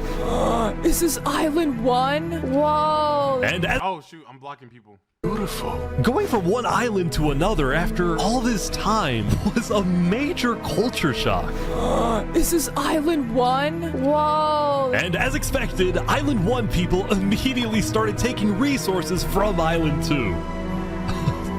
They're taking the sheep. But the flow of resources wasn't all in one direction. Probably gonna take some gravel back to Island 2. We don't have a lot of it. Still, as people from the two islands started meeting for the first time, they were surprisingly friendly to each other. Like these two who made a tunnel connecting the islands from underground. This is amazing! We've linked Island 1 and Island 2. For the longest time, Island 2 feared an invasion by Island 1. But on day 7, that fear completely disappeared. It became very clear that Island 1 had no interest in war. Right. Instead, they were just happy that they could finally enjoy Island 2 for themselves. Oh my gosh, this was everything that 3 Below wanted, bro. This is everything 3 Below wanted, bro. 3 Below, you did it, bro. I know you're not here to see it, bro, but you did it, bro. The water isn't boiling. That said, at the beginning of day 7, Lingolini made a big decision. He had decided.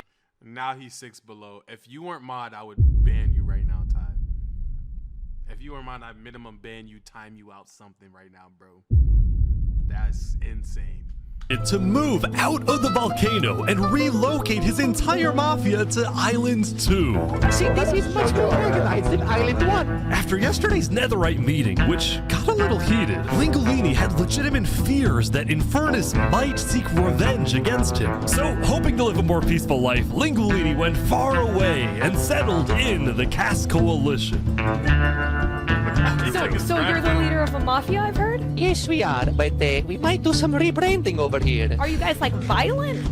We weren't violent much, but we have done some political talk that has not been taken well, which is the reason why we're here. Sensing potential danger, Cass decided it was best for Lingolini to set up his home outside the Caste Coalition.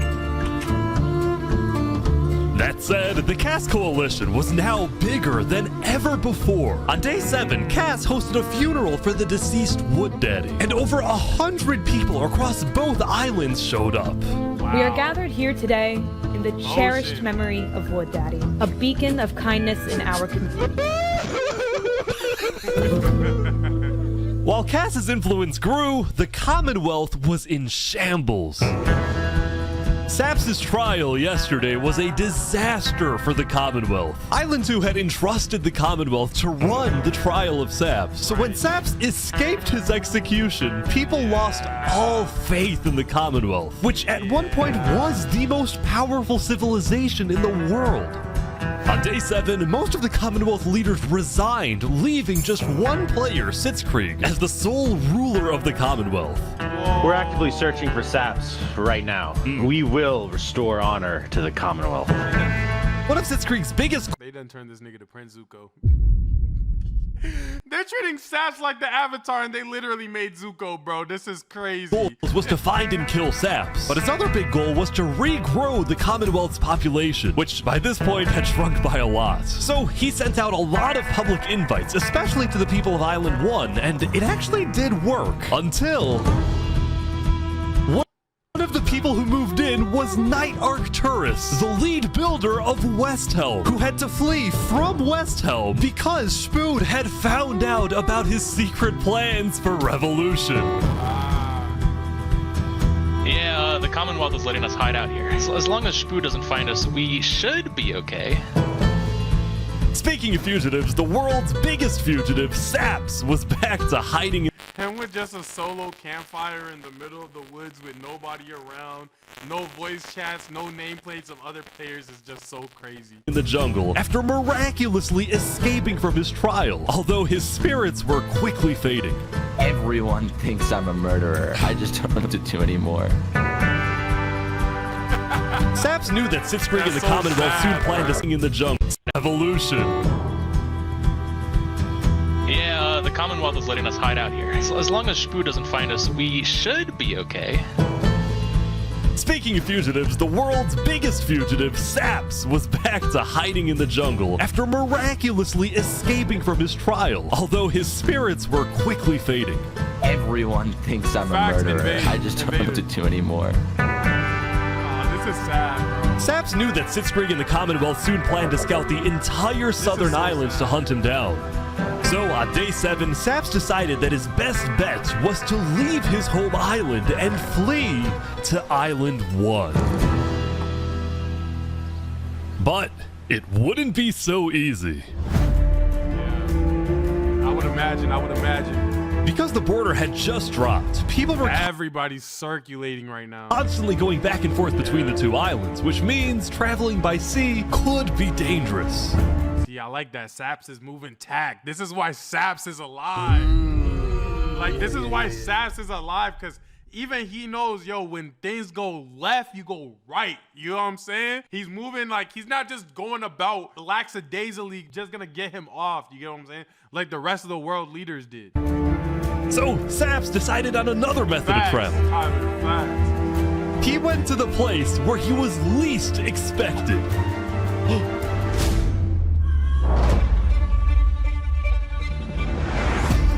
He's trying to use the bridge. No way. No way. No, Saps. You have to build around to block them. What the heck? What are you doing, bro?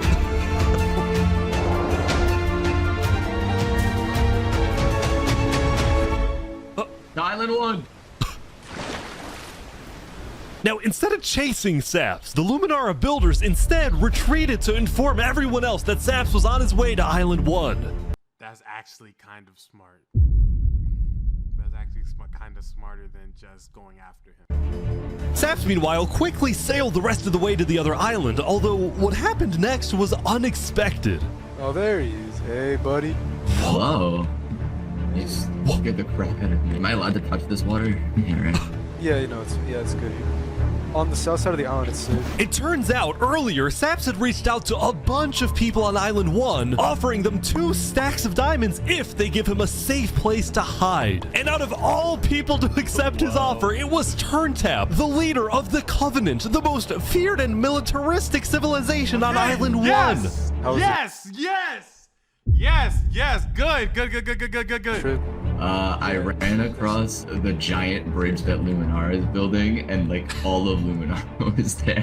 When Saps and Turntap finally arrived at the Covenant, Turntap immediately distributed Saps' diamonds to the Covenant army. But then, in a surprising move, he sent them out on a secret mission turn tap had sent the Covenant hit squad to Island 2. But not to accomplish a goal for the Covenant per se, but actually upon the request of Infernus. Linguini betrayed us. I hate her so much. I hate her so much. Oh, wow. I don't like her. I don't like her at all, bro. I'm sure you're probably a great person in IRL. I'm talking about Minecraft. Yo, oh my goodness, bro. Humiliated us. He ruined our sacred land. Yesterday, Lingolini had opened up the volcano for netherite mining, and as such, people from all across Island 1 had started mining in the volcano. And even though Lingolini had now moved out of the volcano, Seneca felt that since people were already mining, she had no choice but to let them stay. She was not happy about what Lingolini had done, and Seneca wanted revenge. Oh! They're killing the entire mafia. Another one down, baby! Oh my god. Now, the reason the Covenant was willing to do Seneca's bidding wasn't just because she let them mine for netherite before anyone else. Because as a civilization that values honor and loyalty, the Covenant didn't appreciate how Lingolini so publicly betrayed Infernus. They found him. No! Hey, Yo. Talk about diplomacy? We could have had Island 1 at peace and world peace, and we still can, really. Oh, here they go. But over my grave, he will not be a part of it. Oh, they've got him. They've got him. Mamma mia.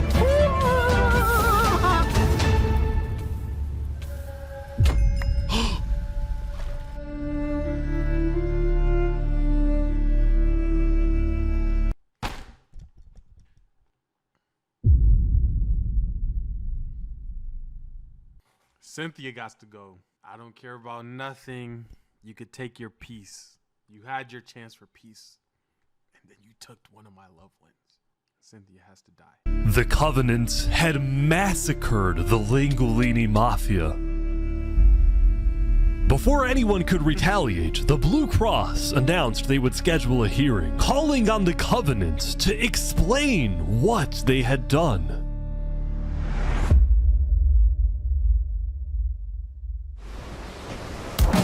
Linguine's guards is hot butt. No cap, bro. Howdy, Flux. Oh, you got some fancy armor now. Yeah, got it from Island 1. Wait, really? Earlier today, Flux and his crew had gotten their hands on a super rare armor trim by trading with the Covenant, who had picked up the armor trim from the Warden when it died. Now, of course, Flux had no idea that the Covenant was also trading with and harboring his arch nemesis, Saps. But he did know one thing. I heard Saps ran to Island 1, so we put out a massive bounty on his head. Flux was now determined to have Saps killed, because Saps was the only other person in the world who knew that Flux was behind the murders of all the Island 2 leaders. Basically, if Saps dies, Flux gets away with everything. And ideally, the sooner Saps dies, the better, because of incidents like yesterday. That includes the prosecution himself and their ringleader, Fluxion. Fortunately for Flux, it didn't seem like anyone at the trial believed Saps. If anything, Saps' accusation only made people hate him more, especially the people of Luminara, who weren't happy that Saps accused some of their fellow citizens. What do you want to do to Saps? Kill on site. We hunted him down the other day. We couldn't find him, but we have speculation of where he is. After the murder of their beloved leader 3 Below Zero, Luminara soon planned to host an election, and the current frontrunner was a player named Legacy. Me and my parrot, we've just been going around to different houses, knocking on doors. I think we're gonna win this thing. For a moment, Flux also considered a run for leader, although he had basically already accomplished everything he wanted to do. Look, no matter what people say, Island 1 was planning to invade us. They would have just walked right ahead. But now that we have stronger leaders, more cautious leaders, they're not gonna do that. We have world peace. And not because of a bridge, but because of me.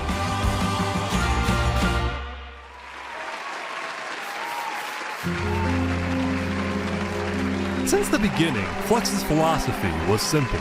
You can never show kindness to your enemy if your enemy wishes to destroy you. If you build a bridge, they'll use it to invade you.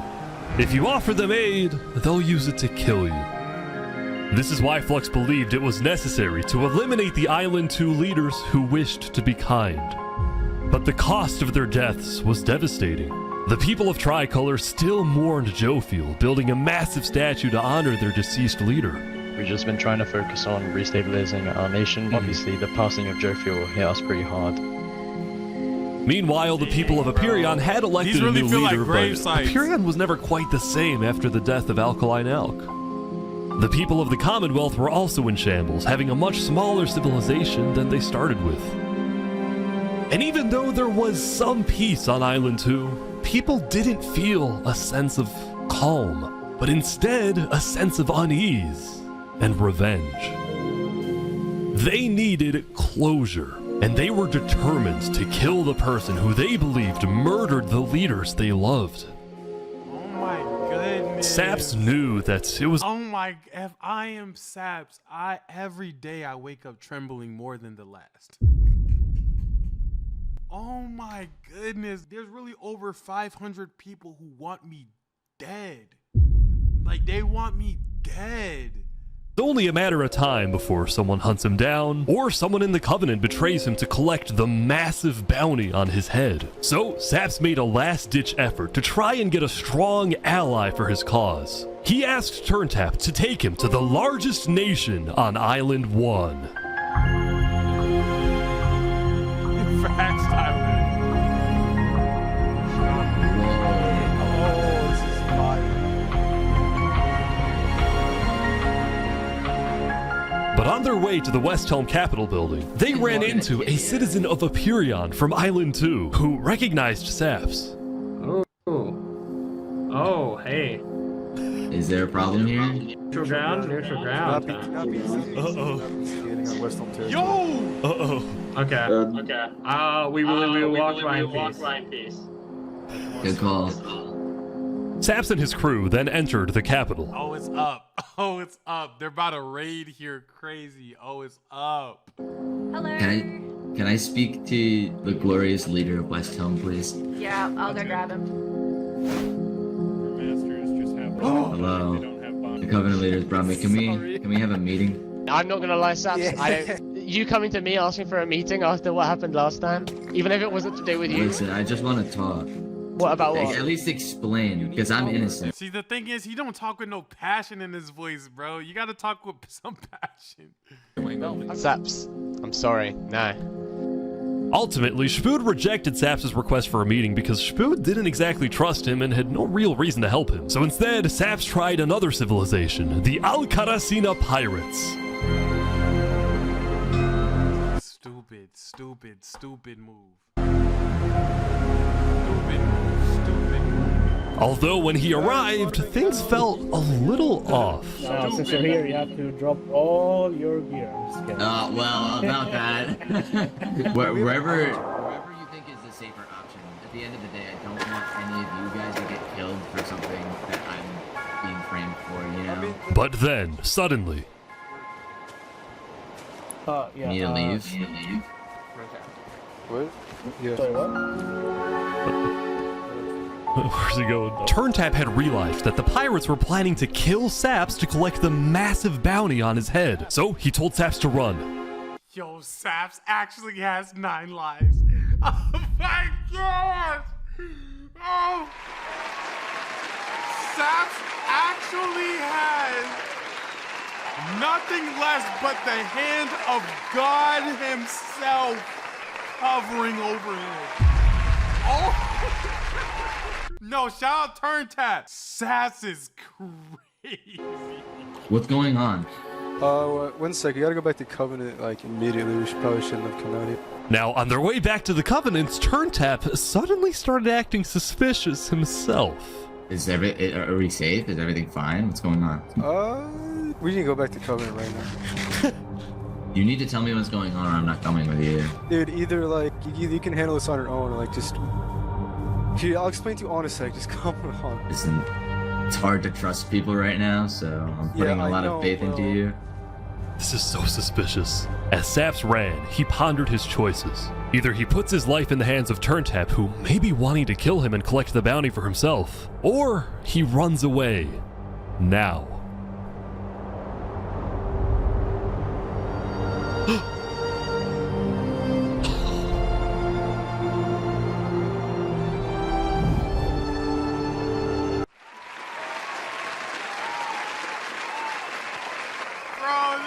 Got me geeked in my room at 11:06 p.m. bro. I would have been out of there, bro. When I watch things, I gauge how good things are sometimes based off of what I would do in that situation. I'm gone. What do you mean you're gonna tell me when I get back? I'm gone. Goodbye, bro. It's me versus everybody now, bro. What? It's all alone.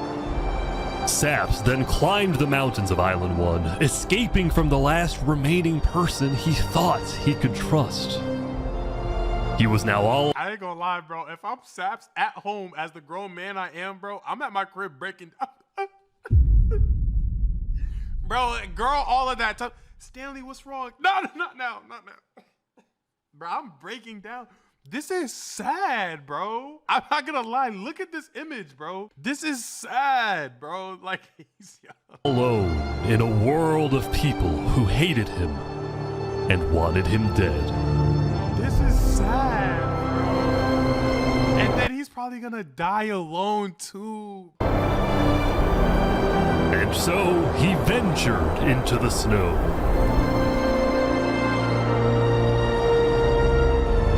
Started collecting blocks.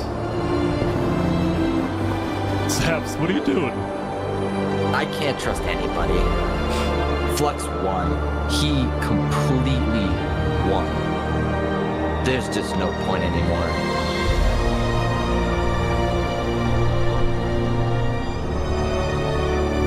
On day 7, Saps built a tower in the tundra, a monument for people to remember him by.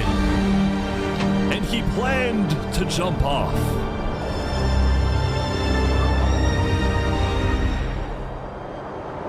But he didn't.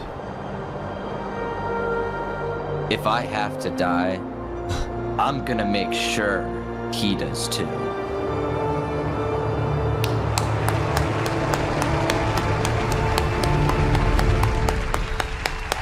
Let's go! Yes! Yes, bro! Don't just go out there and die. That's what he wants. Why would we give him what he wants? He said, I'm dangerous. What's in that green? Yeah. Yes, don't just go out there and give him what he wants. Take what's yours. Yes, bro. Yes.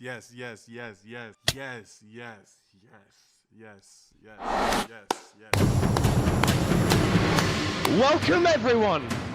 Today we have 2 new prisoners who will fight to the death. Rinit, you are charged with the attempted murder of several innocent Westhelm farmers.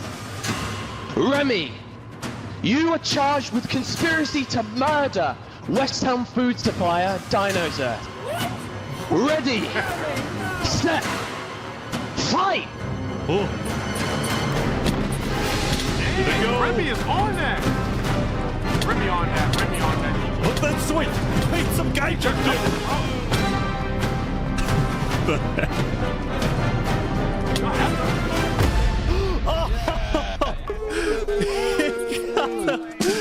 Yeah, Remy was on that. Remy the Rat had won his duel in the Coliseum, and all of his crimes, including the murder of Dinosaurs, were expunged from his record by Emperor Spood himself. He was now a legend, and his restaurant became more popular than ever before. He put his head on the floor. Now, it's been a busy few days for Emperor Spood. He was always working on different things. Have you seen our aqueducts? Show me your aqueducts, Spood. Look at it behind you! Look at it! So what's the use of this? I don't really know. What is the point of anything? We just build. We have too many builders, not enough ideas. Now, while Spood was an effective leader, he did have to constantly watch his back for assassins. You know, I've thwarted like 5 assassination attempts, and guess what? I've just found out about another. No way. Spood's entire reign began with him almost being killed, so he was always extra careful and sensitive about where he went and who he associated with. It's also why Spood was particularly angry when he found out that one of the people who planned to kill him was his own lead builder, Knight Arcturus. According to some of my sources, Knight Arcturus was seen in the Commonwealth earlier today. Really? Spood had sent spies across the world to find Knight Arcturus, and when they discovered he was staying at the Commonwealth, Spood immediately... Yeah, Spood is... Spood has moved the most tack out of anybody. Ironically, he's the one who cares the least about his position. That is so crazy, bro. He reached out to Sitzkrieg to request he be handed back to Westhelm. However, given that the Commonwealth was low on citizens and needed good builders, Sitzkrieg decided to reject Spood's request.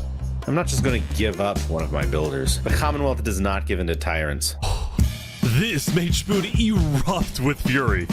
Oh, I'm gonna make sure that everybody knows the Commonwealth is corrupt. They did that chocolate.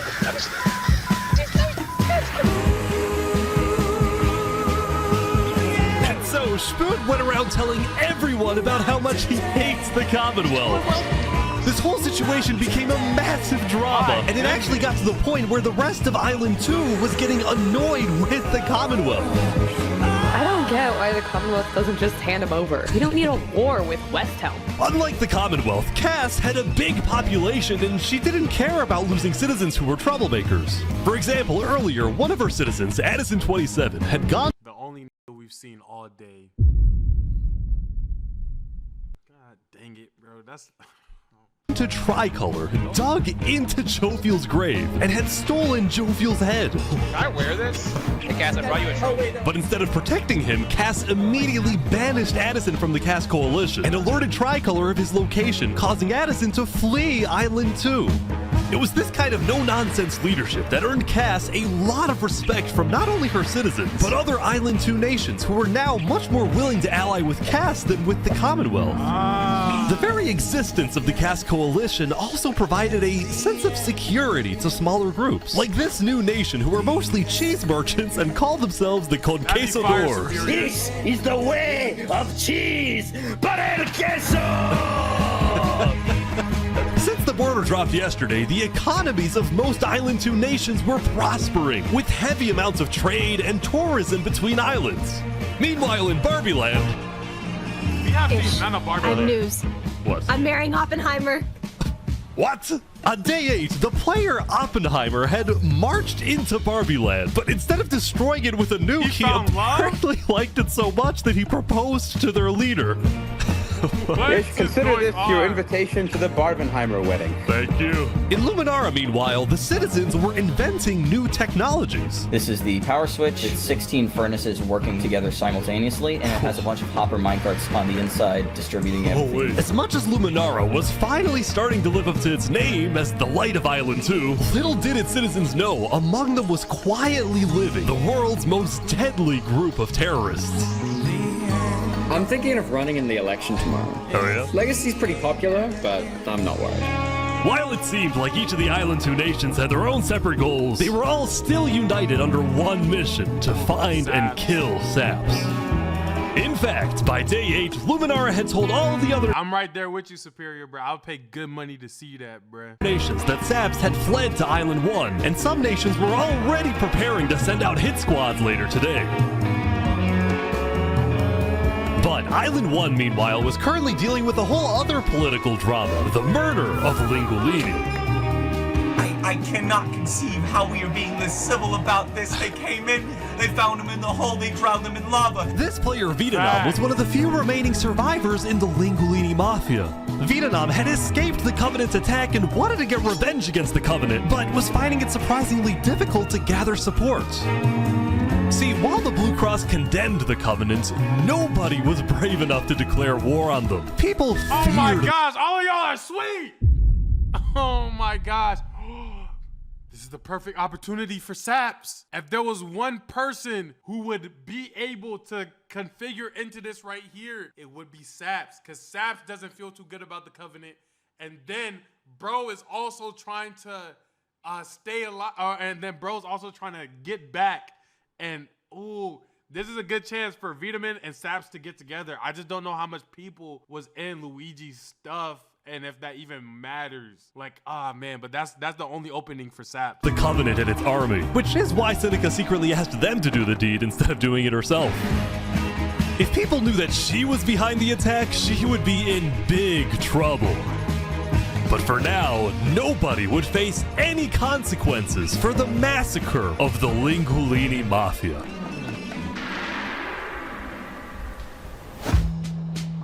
Going back to Westhelm, on day 8, Emperor Spood was really only thinking about one thing: how to get revenge against Knight Arcturus. After the Commonwealth rejected Spood's extradition request, Spood's initial reaction was to begin preparing for war. But what made him think twice was his belief that the Commonwealth was a massive nation with probably a big army. Spood also knew that declaring war could risk the entirety of Island 2 coming to the Commonwealth's defense, and maybe launching a counterattack on Westhelm. So Spood decided to change strategies. He instead decided to try and bait the Commonwealth. See if he can make them angry enough to do something rash. Something bad enough that would allow Spood to then declare war and have everyone's support.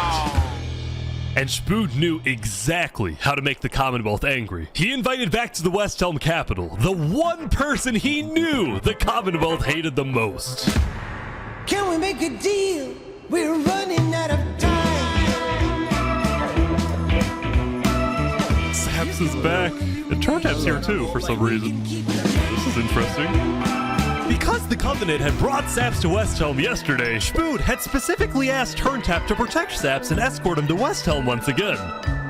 While Saps didn't fully trust Turntap, or Spood for that matter, he knew that a meeting with Spood was a massive opportunity, and it was worth the risk. Hey you can turn the sun away, paint the moon in blood.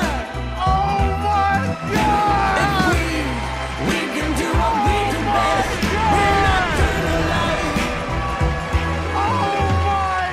Saps, you are the person that, to my knowledge, murdered all those people on Island 1. Island 2, sorry. It was not me. There is a person on Island 2 that is behind all of the assassinations and the corruption. His name is Fluxion. Emperor Spood was having trouble believing Saps, but he went along with it for now. Well, it seems like we both have gripes with Island 2. Spood then proceeded to tell Saps and the Covenant about his feud with the Commonwealth, and how he needed Island 1's support in case— Is this not one of the best YouTube videos ever? I'm not gonna lie, bro, the amount of twist inside of it, like, it's literally enough twist in here for a good movie. And it's also enough twist in here that aren't, like, forced. Like, it makes sense, which is why I hate Senna. Because out of everybody in here that makes sense, Senna to me is the only one who shouldn't be standing on no ground. But literally, yes, bro, it makes so much sense, gang. The war breaks out. There was just one problem. The Blue Cross Alliance was as good as dead. Infernus had basically left the Alliance after the last meeting, and the Covenant had stopped responding to the Blue Cross because of the Lingulini situation.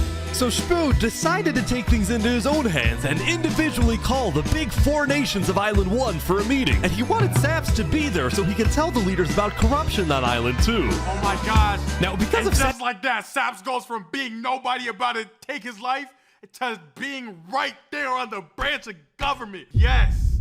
Yes, yes, yes. Saps' reputation, Seneca and Benji were hesitant. But as long as the meeting was in a wide open area without a roof, they decided they would go. Oh, so you turned the sun away. How could you be so cruel? Ooh, hey. This is amazing.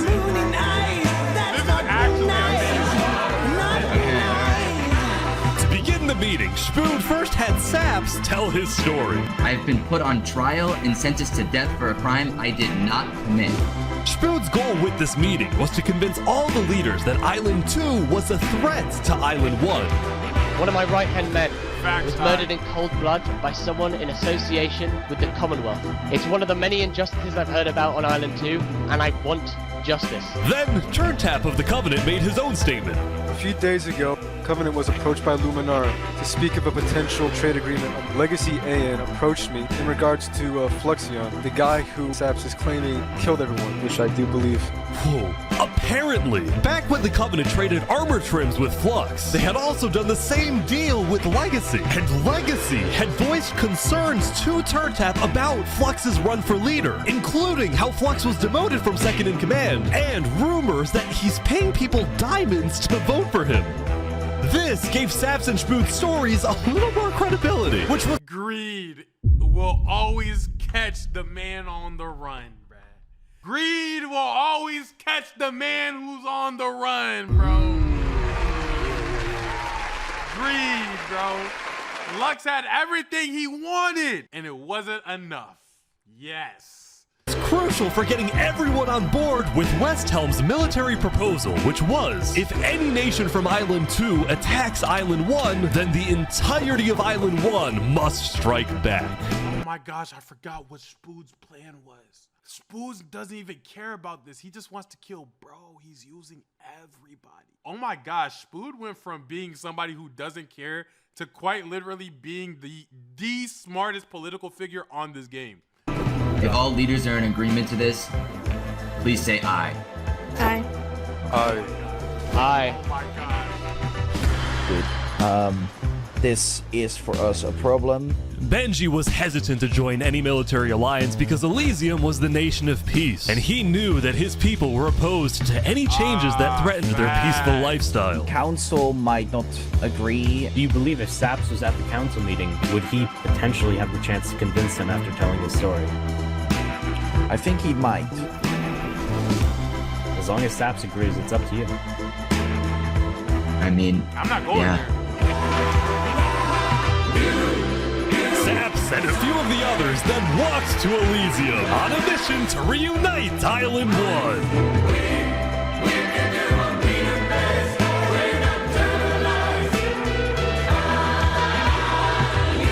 I have been framed for the mass assassination of Island 2 leaders by Fluxion and his conspirator. So many other people have died to the same tyranny and corruption that has been on Island 2. I'm just so lucky to be alive and share my story with you guys. But as Saps spoke, the people of Elysium still had some doubts. Against the corruption in Island 2, which is... But who? What is that? What does that mean? That's vague. What does that Are we going to corruption? Elysium wasn't convinced that potential corruption on another island was enough of a reason for Elysium to get involved. But then, suddenly... A few days ago... What the... What is this? About 15 members of the Westhelm army had inexplicably walked right through Elysium. They quickly left, but it certainly didn't help the tensions. Nonetheless, the proceedings continued. They're being rushed here to pressure us. We're going to be deciding whether Elysium citizens would go to war. I think Elysium citizens need to have a say in that. Yeah. I agree with that. After even more deliberation, and after even more time passed... Excuse me, you have to say something important. The troop of people that... They got XQC on the game? No, he got everybody in this. He got Senna, he got XQC. Yo, you cannot tell me that's not XQC. Excuse me, you have to say something important. The troop of people that came by, they are apparently the military... No, that's dead XQC. I'm not even joking. That's literally you. From Westhelm, we have reasonable suspicions to believe they are going to launch an invasion of Island 2 in the next, 5 minutes. I do not know. What are you talking? Emperor Spood had grown impatient. After Spider informed him that progress was stalling, Spood had decided to send a squadron of the Westhelm army into the Commonwealth's territory to find and arrest Night Arcturus. Oh boy, they're almost there, I think.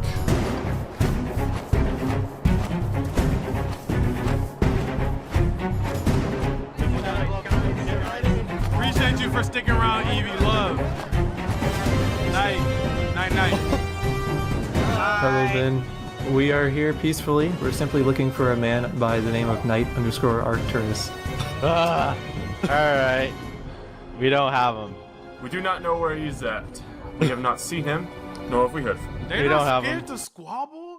Bro, every single time there's been like a meeting, bro, I've been scared that they're gonna come in here and they're just gonna be swords flying. Like, I feel like people are a lot more lackadaisical about this one life thing than I would be. For instance, if I'm these people right here, like Sit, whatever, Zekro, Mai, Use, Ender, bro, I'm looking at the windows like, okay, maybe I could like chip out of that quick and run away. Or, okay, are we outnumbered? Do they got better armor?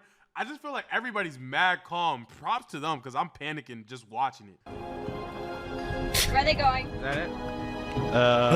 Oh, with their first plan failing, Westhelm went to plan B. Shield wall, shield wall. What the? What's happening, guys? They're forming a shield wall. They're forming a shield wall outside. Everyone leave. We're getting out of here. Yeah. Right. Everyone bail. Yep. The Westhelm Squadron had successfully intimidated the Commonwealth leadership into fleeing their own nation. Westhelm. Yo, Commonwealth is going out so sad. Commonwealth hasn't stood on a single thing this whole Yo, the Commonwealth don't have much in common outside of running away, bro. They letting Saps run away, and now they running away themselves, just like Britain fell off. Yo, you're insane, bro. Then went around searching every house, every mine, every crevice of the They sweet as coochie. Commonwealth. But ultimately, Knight Arcturus was nowhere to be found.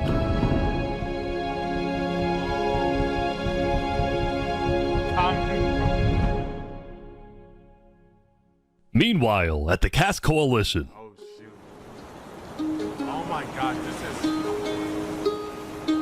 Hey, can I run something by you real quick? Yeah. You know how everyone's trying to kill Saps because of what he did? And then during his trial, he was all like, Luminara was behind this. Luminara built the trap. The leadership in Luminara helped me build the meeting area. That includes the prosecution himself, Thomas 5200, and their ringleader, Fluxion. So, I was sailing past Saps' place a few days ago. God, this dude is digging. Or what? Oh. You see that? You see that guy? Yeah. Isn't that Flux? Yeah, kind of looks like him, yeah. What's he doing at Saps' place? And why is he gathering blocks? You go to show Cass. What do you think? Interesting.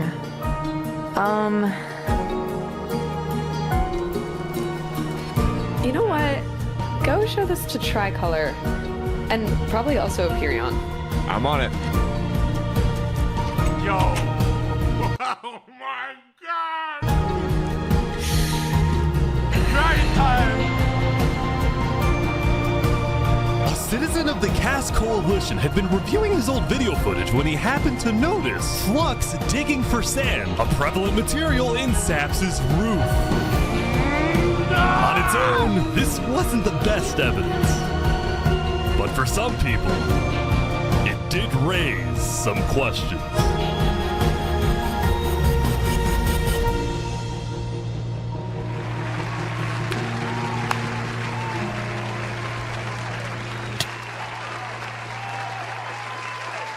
Oh my gosh.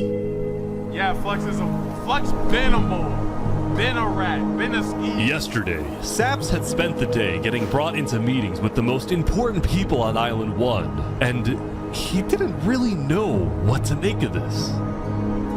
In one sense, he was incredibly lucky to finally have some support. But he also questioned how real this support is, and who. I don't blame him, bro. If I'm Saps, there's nothing you could do to get rid of these trust issues. Until I turn this PC off and everybody never enters this server again, I will not trust you guys. He can really trust. See, Saps knew that the Covenant generally did not like the people of Island 2. The Covenant believed that Island 1 was the supreme island with better culture, customs, and traditions. They were also known to be ruthless, having massacred the entire Lingolini Mafia. It's why Saps was suspicious of Turntap's offer to continue protecting him, especially after he ran away. But Saps knew he needed powerful allies as world tensions were ramping up. When Spoon invaded the Commonwealth, I don't even think it's about whether Saps could trust him or not. I feel like it's about how long do I trust Turntaps until I'm no longer useful for him and he's no longer useful for me, then I gotta dip and find something else. Like Saps got to start making his way right here. Like something has to be playing in the back of Saps' head to make a way for himself. He got a lot of criticism, mostly from his own neighbors who were blindsided by the move. Spoon could have dragged all my people into war. Elysium is a nation of peace. Like that, any hope for a Big Four alliance was basically dead, especially since the other nations were now dealing with problems of their own.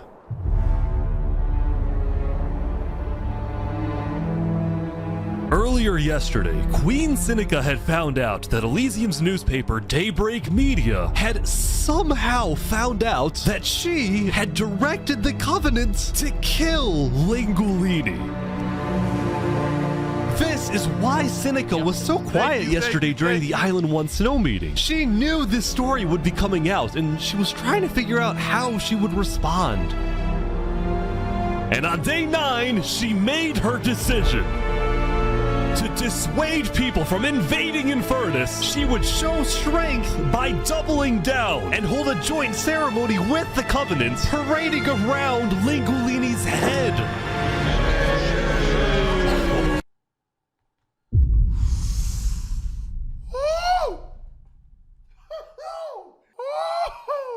Oh, this woman right here is trouble. This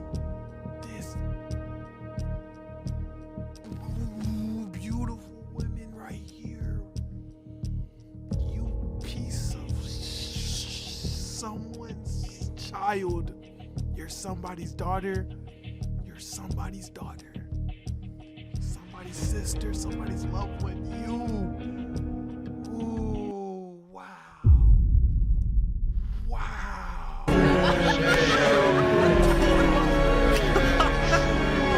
And she's laughing.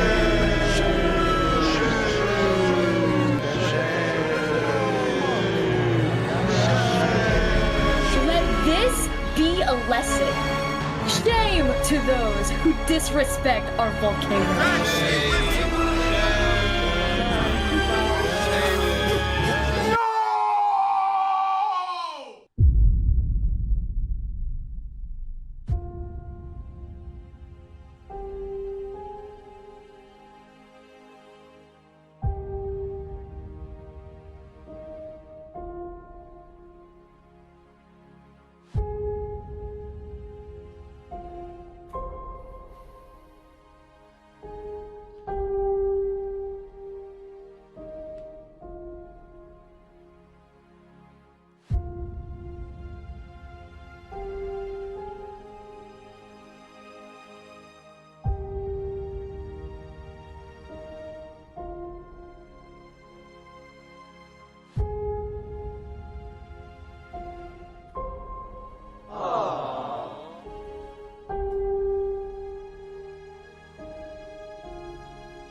Meanwhile, on the other side of the island, the Blue Cross was hosting a meeting.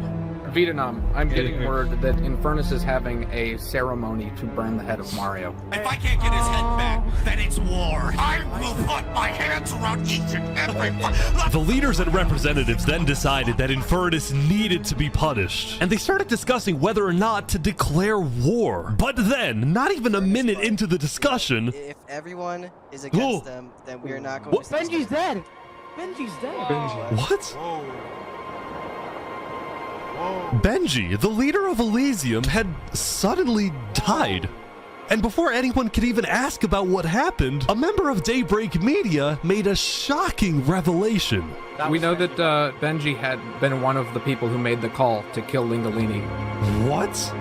Apparently, Benji had admitted to Daybreak Media that he, alongside Infernus, had approved the killing of Lingolini. At the time, Benji believed that killing Lingolini would finally resolve the conflict over the volcano and bring peace to the island.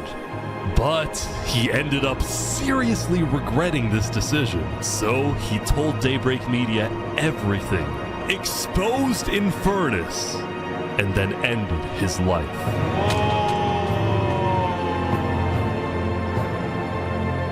Now, because Benji had repented, the Blue Cross Conference decided not to punish Elysium, and instead focused on Infernus. I don't know about war. Maybe a trial? Give Infernus a chance to tell their side. Flux was representing Luminara at the meeting, and the leaders actually... Frick, Flux is in the position of power. Oh my gosh, how does this... agreed with his idea. So later today, there would be a trial against the entire nation of Infernus. Whoa, that's heavy. Now, when the meeting came to an end, Flux was approached by a few guards from Tricolor. Right, look. We know about the assassinations, all right? What assassinations? You're under arrest. You're coming to Tricolor. You're gonna have a fair trial. Just come with us. What are you talking about? Tricolor had issued an arrest warrant for Flux after they obtained incriminating video evidence from a citizen of the Cass Coalition. Being possibly responsible for the death of Joe Field in any capacity. What are you talking about? We know Seraphim was guilty of that. There are concerns that you may have been involved in other ways. If you believe yourself innocent, I believe that you are. I trust that you're innocent because you told me you were. But right now, the most important thing you can do is simply go to the trial and prove that you're correct, which I believe. This is an outrage against Luminara. I cannot believe that you would accuse me of this. Now, the truth was, Tricolor wasn't necessarily convinced that Flux was guilty. They just wanted Flux to go to trial so that he could answer their questions about the videotape. Yeah. Why didn't you not bring this up beforehand? So if you were guilty, you run away. You're seriously scared that I'm going to run away from a trial? You agree after what happened with the Commonwealth, we could never be too careful about stuff like that. We're both Fine, I will go, but this is an outrage. Alright, let's go. They got that boy in the corner, chat. Flux is getting arrested by Tricolor. They got that boy in the corner, bro.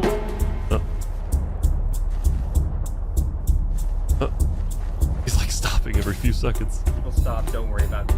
The group then passed through Elysium. Oh my gosh, no, he's typing. Wait, he might be typing like, yo, let's go to war with Tricor. No, but Elysium's all about peace. They're not trying to fight. So that wouldn't work anyway. And we're about to sail off to Island 2 until...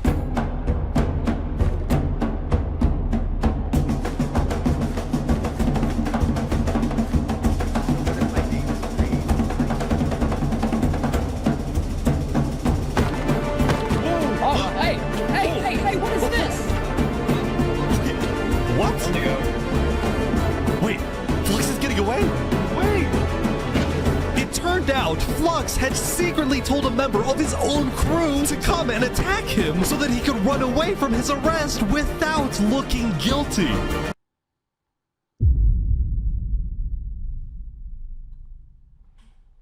What?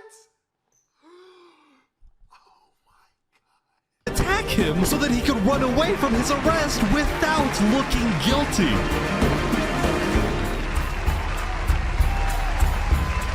When Flux returned to Luminara, his whole world had flipped upside down. He believed he had covered all his tracks, that he had gotten away with everything.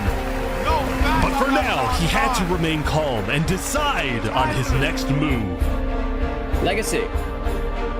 Yeah? We've just been informed that you have ties to the Covenant, and they're working with Saps the Traitor. So the problem is, we're afraid you're a national security threat. Ty! This is crazy. That is insane.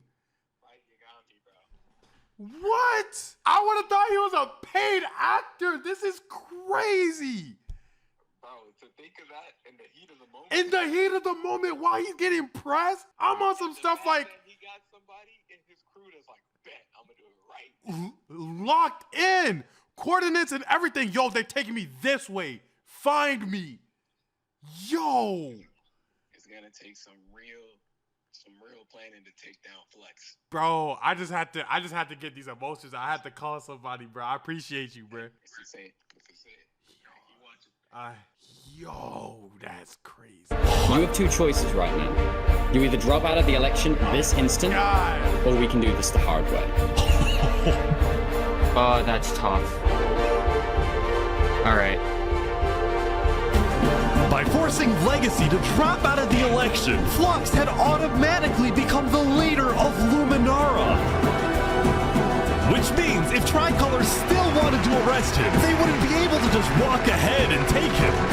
They would have to invade Luminara itself.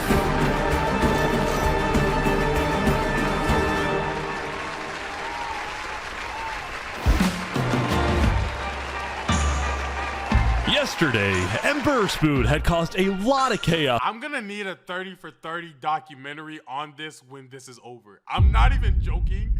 I need the players to be put together, and we need to have a conversation about how absolutely insane all of this was, bro. With this they interviewed the players.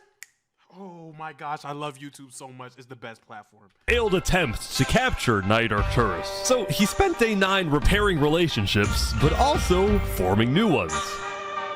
For example, earlier, Spoon had received a message from a player named Addison27 who wanted to sell Joe Fuel's head in exchange for netherite. Spoon accepted the deal, gave Addison a place to meet him at, but then he gave Addison's location straight to Tricolor. Show us the head. Yeah, there it is. Oh, no. Give it right now. I got it. Now, this actually led to an alliance between Westhelm and Tricolor, the first ever multi-island alliance, and a strategic move by Spoon to befriend the neighbors of the Commonwealth. Later, Spoon also visited the Covenant after he heard about some civil unrest going on. So they all just left, just like that? Apparently, about half of the Covenant's entire population had decided to leave the Covenant. This is because they believed TurnTap was betraying the Covenant's values by constantly trading and associating with Island 2. And what made a lot of them really angry was the fact that TurnTap was making them protect Saps. See, originally, TurnTap had only brought Saps in to get diamonds for his army. But the more he heard about Saps' story, the more he became captivated by Saps and wanted to help him.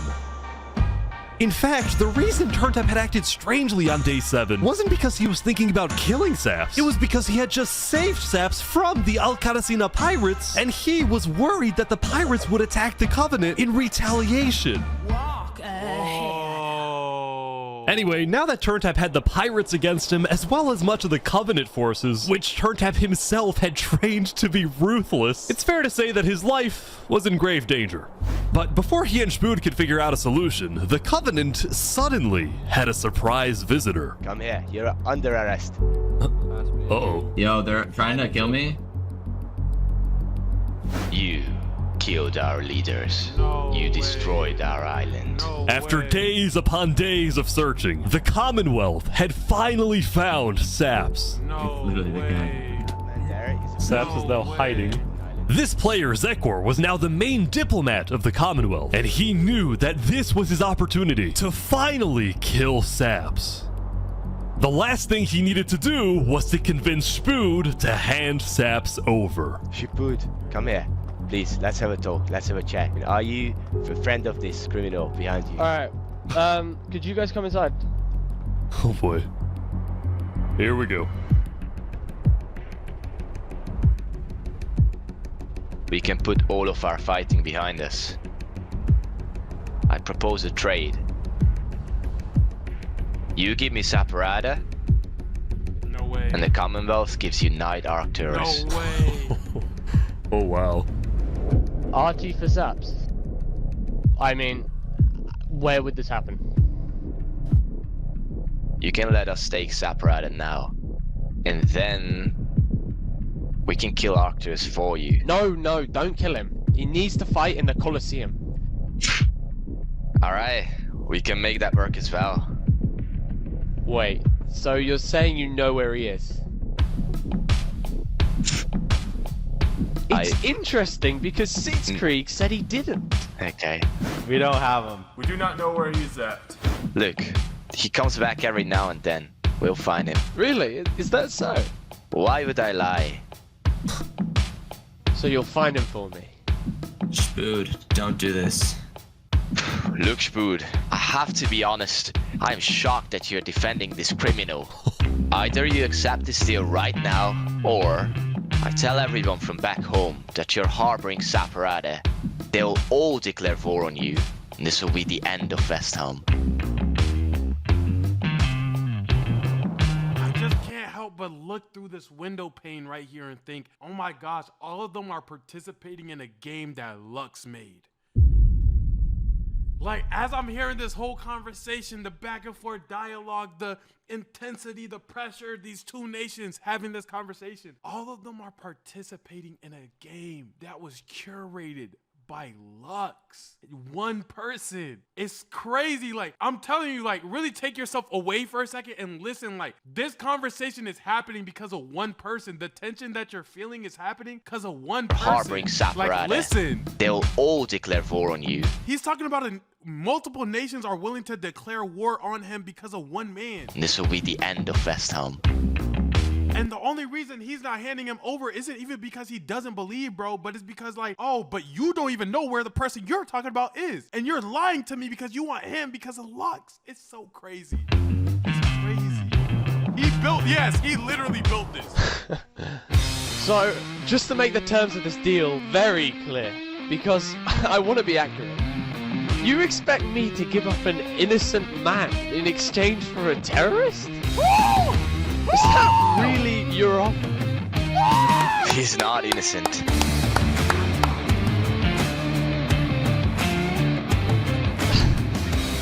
Alright.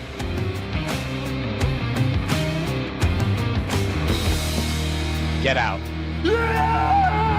Now.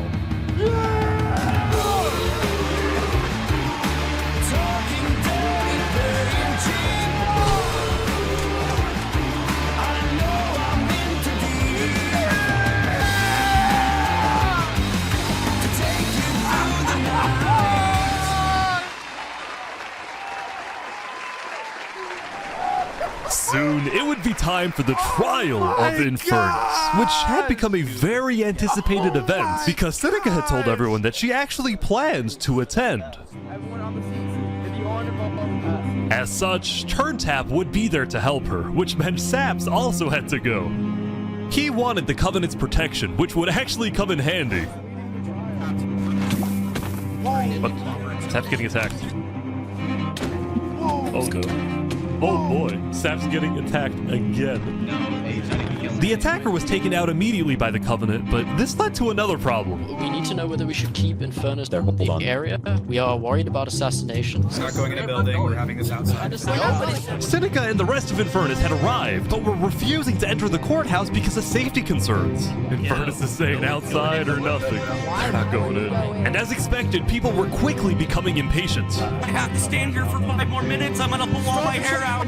Let's come inside. These people don't have the ability to come in this building. The trial had its... I'm not gonna lie, everything that they're worried about with come inside and all that could be fixed with glass ceilings and glass floors. I just feel like that's what I kind of would have got to by now, but oh well, oh well, oh well. Even begun and things were already out of control, and then... Someone's setting up dripstone.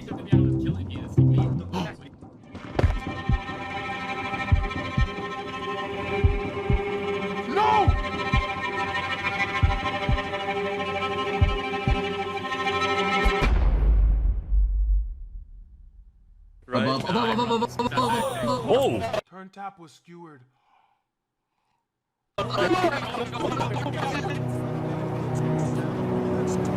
And like that, Turntap was dead, killed by 2 disgruntled former citizens of the Covenant who had come back for revenge. Run, they're trying to kill us. Burn us back to the castle. Queen Seneca directed her people and all the remaining Covenant forces, who were now leaderless, to retreat to the Infernus Castle. Oh my goodness.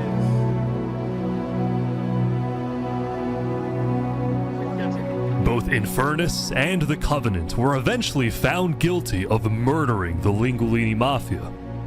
But now that Seneca had adopted the entire Covenant army with all of its netherite weaponry, it would be impossible to try and arrest anyone.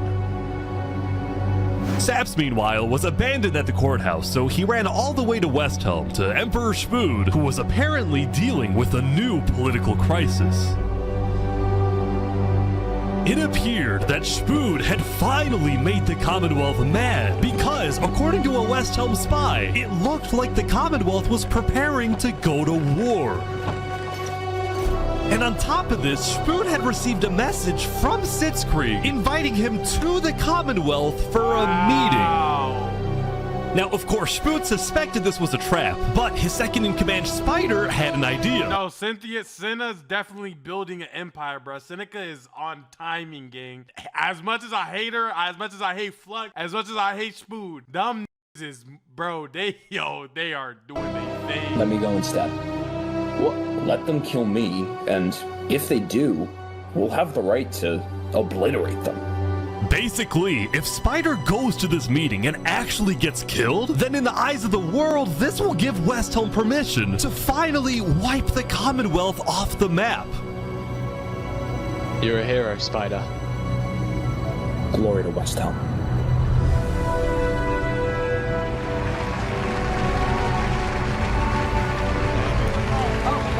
These guys are all waiting for something to happen.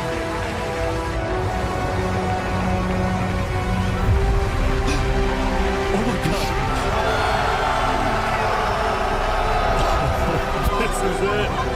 Spider!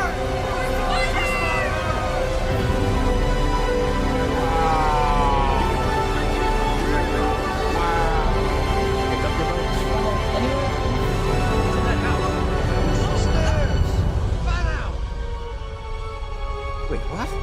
Where is everyone? The Commonwealth had been completely abandoned. See, after Zekor's meeting with Spud, Sitzkrieg had tried to rally all of Island 2 against Westhelm, but not a single nation joined him. Throughout its days, the Commonwealth had faced chaos, infighting, global humiliation, and now Sitzkrieg was utterly defeated.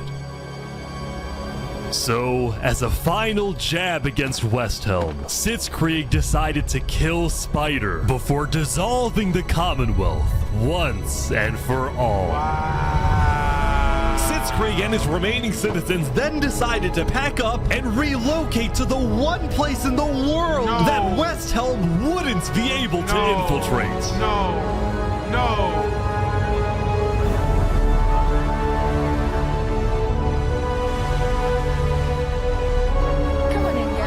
To Infernus.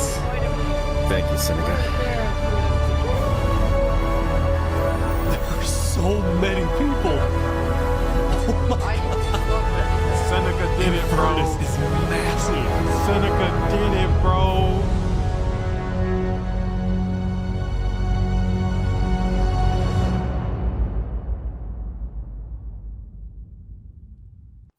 Seneca did it.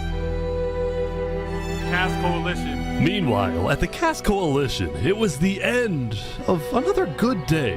The farmers had produced plentiful crops, the businesses had made lots of sales, and there was even a birthday party. But while her people were happy, Cass knew very well that the outside world was quickly growing out of control.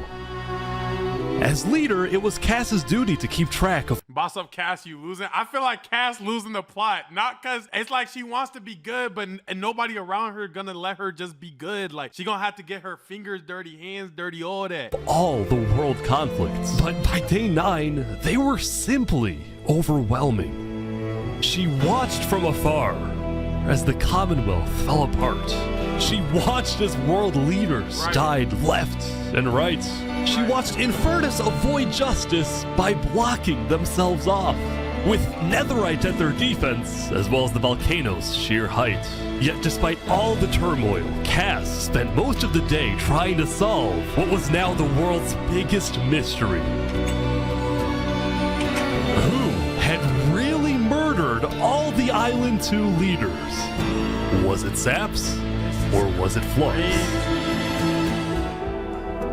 See, earlier at the Blue Cross meeting, members of the Cass Coalition were listening carefully. Covenant was propagating anti-Island 2 propaganda, which is ridiculous. Yeah, we didn't agree with that. Island 1 never had beef with you guys. It was really just a covenant. Oh my god. They can see that Island 1 is gearing up to invade us. Then at least they'll know I tried to warn them when Island 1 comes and kills us all. But the Covenant was going to invade us, right? Honestly, probably not. I think they were just trying to scare you guys. Flux had fully believed that Island 1 was going to invade and even yelled at the other leaders for doing nothing, which made Cass think, what if that's the reason he killed them? Thank you. Besides, what would be Saps' motive? There wasn't even a motive alleged during his trial, yet he was still found guilty. Right. In fact, thinking back, the trial itself was suspiciously short, and the judge made a decision very quickly. Well, on day 9, one of Cass's citizens was scouting the Commonwealth and figured out why.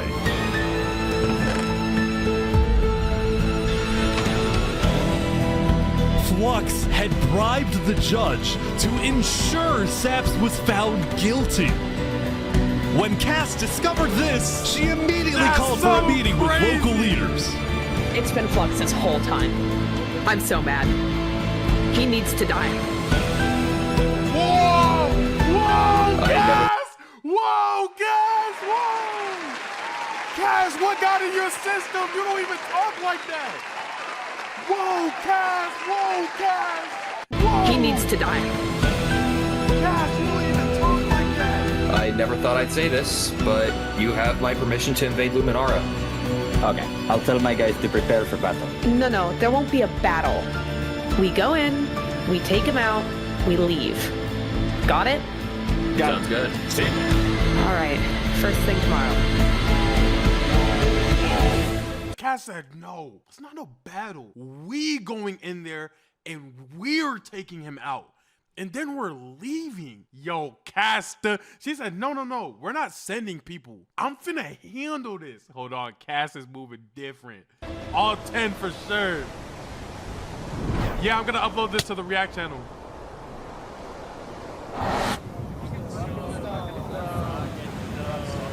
Welcome, everyone. Welcome. We gather here today because, well, we never got the opportunity to properly mourn our previous leader, 3 Below. What's going on here? Yo, dead serious? I just got pissed off a little bit.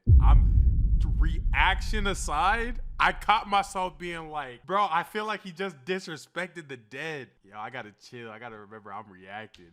Yo. We gather here today because, well, we never got the opportunity to properly mourn our previous leader, 3 Below. What's going on here? He was more than just a Luminaran, he was a friend. And I'm very much excited that we can continue his legacy and complete the bridge which he would have wanted.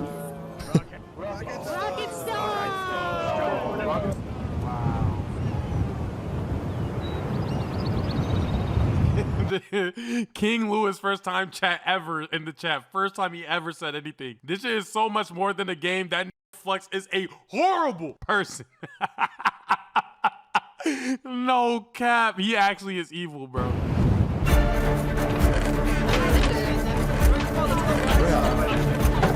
All right, let's go. And so, the Cass Coalition set off on their mission to kill Flux once and for all. On the way, Cass stopped at Aperion to rally their people. We've found the person responsible for the multiple leader assassinations, including the assassination of your own president. Are we ready to fight for Luminara and for justice? The plan was simple. Aperion would invade Luminara from the south, while the cast coalition approaches from the sea so that Flux can't escape. Oh my gosh, they did battle tactics? She a part of the mission. Fact, she put the gear on her back.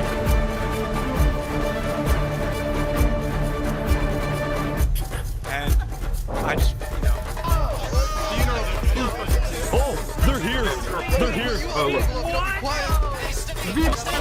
Flux is running. Oh, they're after him. Surrender, Flux! I don't want to do this! Oh! Okay, wait, surrender!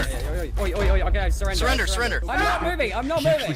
Flux was under the arrest, killing Jag, Alki, members of Tricolor, and leader of Commonwealth. This is an outrage! And attempting my assassination! Flux had stopped and surrendered, but there was a bit of confusion. He's entitled to a fair trial. Wait, I thought it was He's our president. They're trying to arrest our president. Going in, Cass had been under the impression that the people of Luminara wanted Flux to be overthrown, when in reality, most Luminarans knew nothing about his crimes. You are speaking to a mass murderer right now. Don't let him get through the crowds, guys. Where's Legacy? Luminarans, do you want this man alive? Yeah, entitled to a fair trial. Yeah. Oh, come on. All of a sudden, Cass wasn't sure about what to do. Until... Oh, he's running. He's running.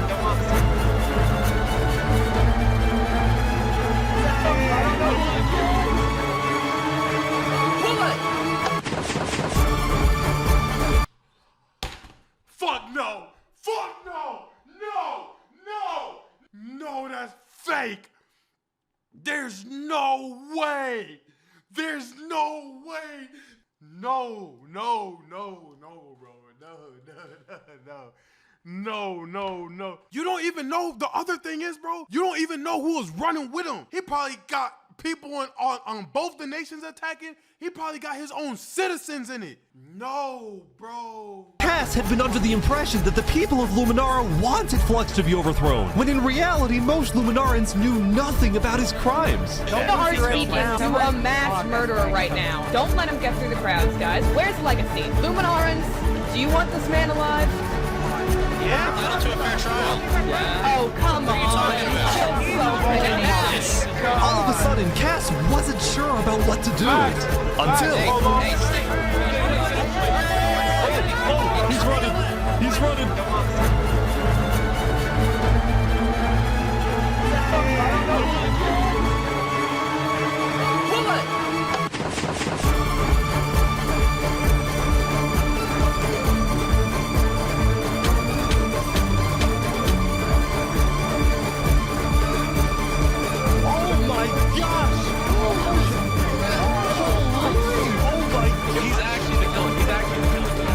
Flux had killed 5 people using a secret track he had built the day before.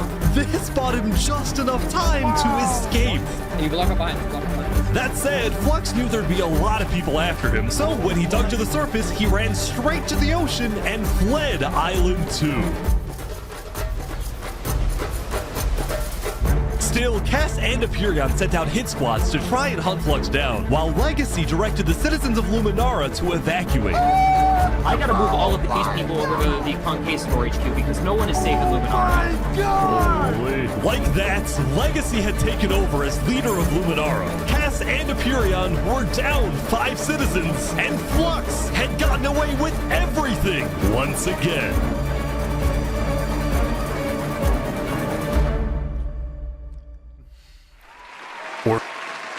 No bull. Word to everything I believe and hold true as a human being. This is one of the best YouTube videos on the entire platform, gang. Shout out Mr. Beast and shout out every nigga I grew up childhood watching. This is one of the best things I've ever watched, period. Let alone a YouTube video. My goodness, bro. My goodness, bro. Or so he thought.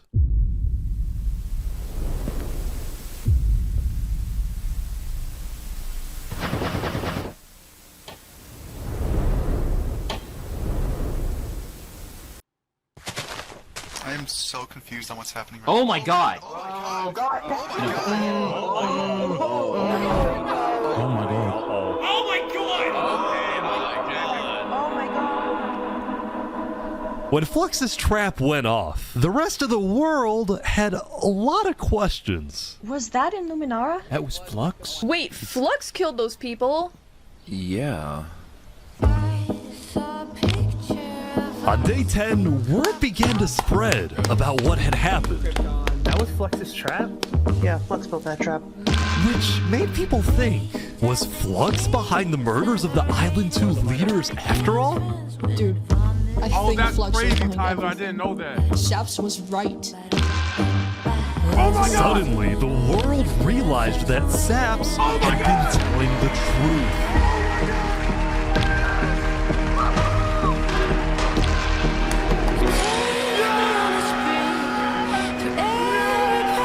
Sap, how do you feel?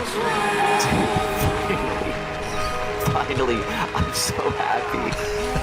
For the first time since he had got into hiding, Saps had been vindicated, proven innocent, and the world was finally on his side.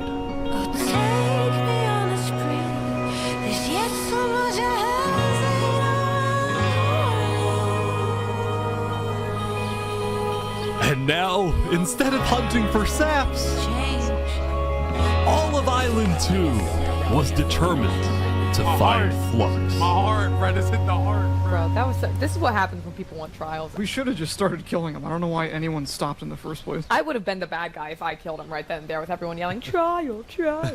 But the search for Flux didn't take long. Someone just saw Flux going up the volcano. Oh, you're kidding. I will cut this freaking. I'll cut stream off. I will cut this stream off. Word to my dead. I will cut the stream off, bro. No. No. No. No. No. No. No. I'll cut the stream off, nigga. I didn't know narrowness in my childhood. Queen Seneca had offered Flux refuge at Infernus.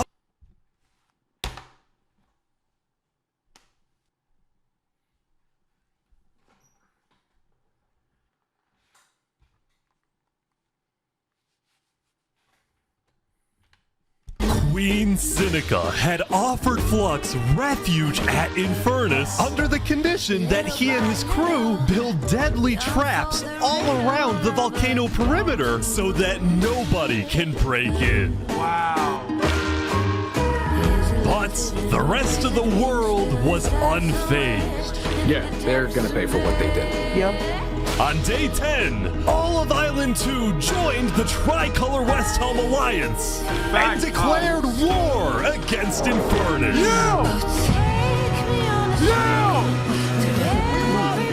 Alright. Today, we infiltrate the volcano. For Spider and for Owo. And I just want to say, if I die today, I love you all. Glory to Westhelm! Look, he was my brother. He was everyone's brother. And they took him from us. They took him. Flux got away with murdering so many of our people and our leaders. Today, we get justice for our entire island.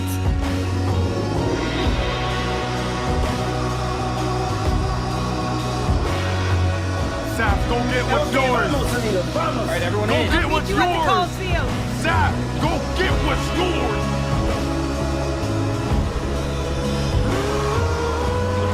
Let's go, let's go. Alright, let's go, everyone.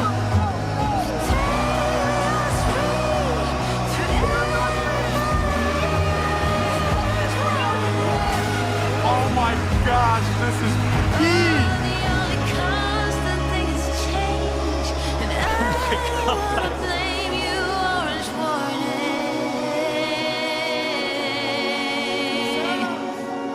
A few days ago, my home was turned into a death trap behind my back. I was framed and then forced to go through a rigged trial. Guilty on all counts. Yes! A few days ago, every single person in the world wanted me dead. But today, you all know the truth about who really killed our leaders and our friends. Today, we walk ahead, we storm the volcano, and we get justice!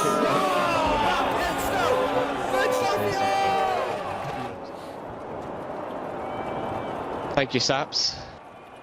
Alright everyone, listen up!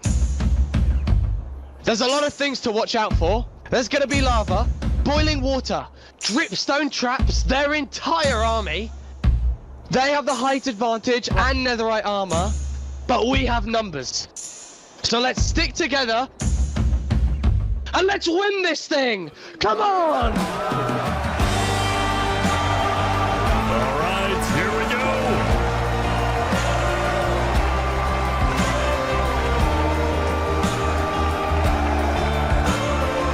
There's so many people.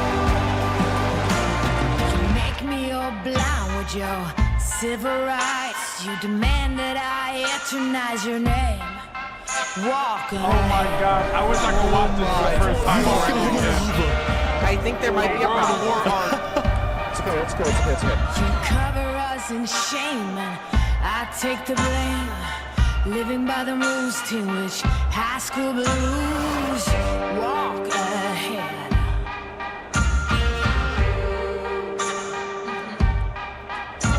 Big cannons keep provoking. Blood-red sun starts choking. Can anyone stand this nonsense? Eaten away.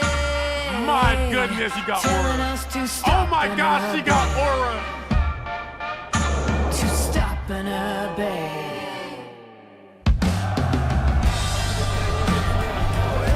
They're pouring water on the lava, but the water still burns.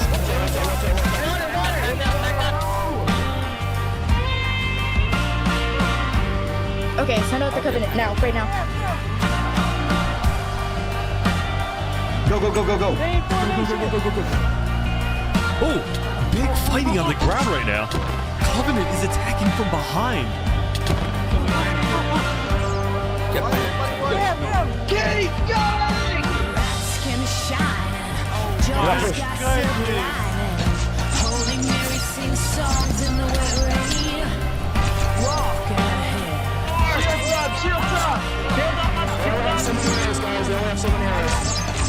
Now every new day is a new firearm to my teeth. It's just chaos on the ground as well. It's the Covenant. Someone show me someone living with desire. Get down off our mountain.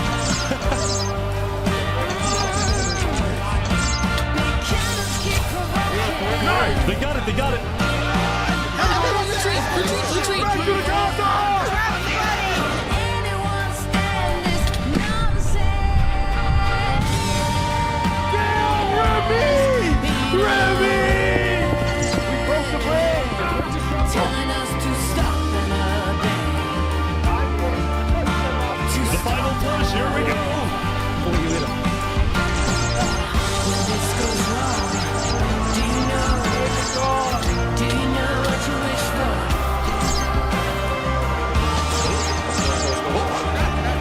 They're in.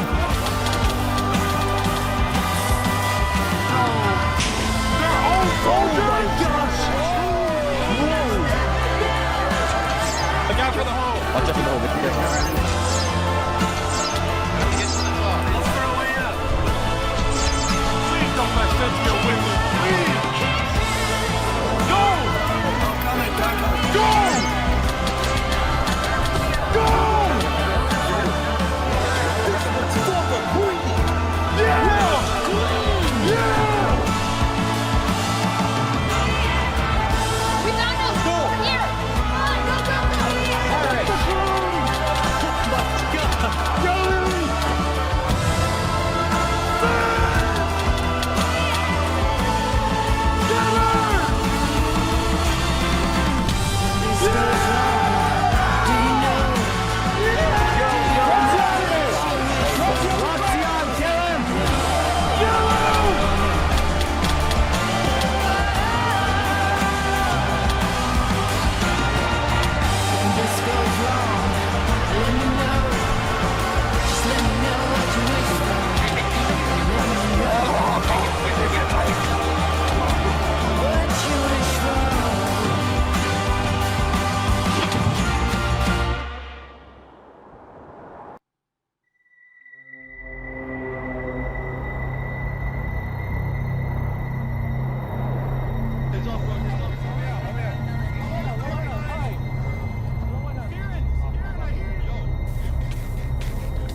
Absolutely not.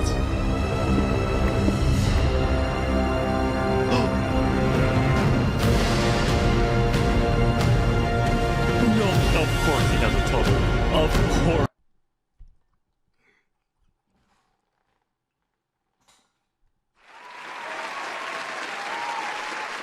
This is the world's greatest villain. This is better than Thanos. This nigga is better than Death the Wolf and Puss in Boots. He might be legit the world's best villain. He actually is the world's best villain.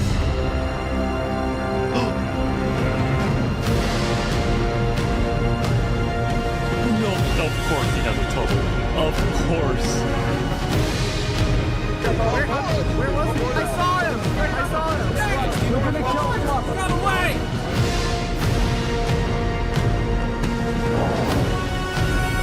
He's missing? Hold on.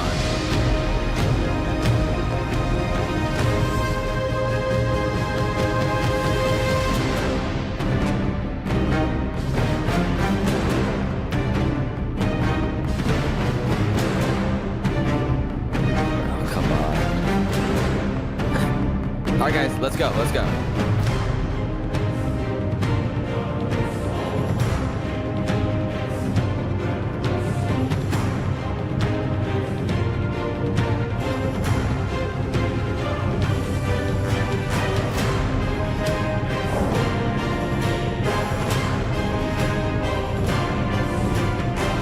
What? No way. Saps v Flux at Coliseum.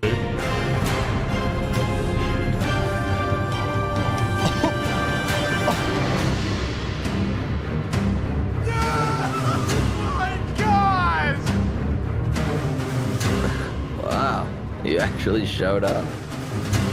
Can't say no to a friend, can I? Let's make this a fair fight, okay? Flux. Look at all these people dying right now because of you.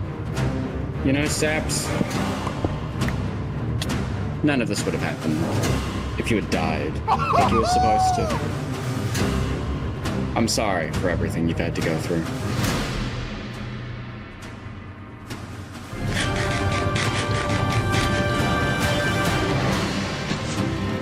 Get him, Saps! Saps, please! Saps, please! Saps, please! Saps! No! No! No! I can't No! watch this. No!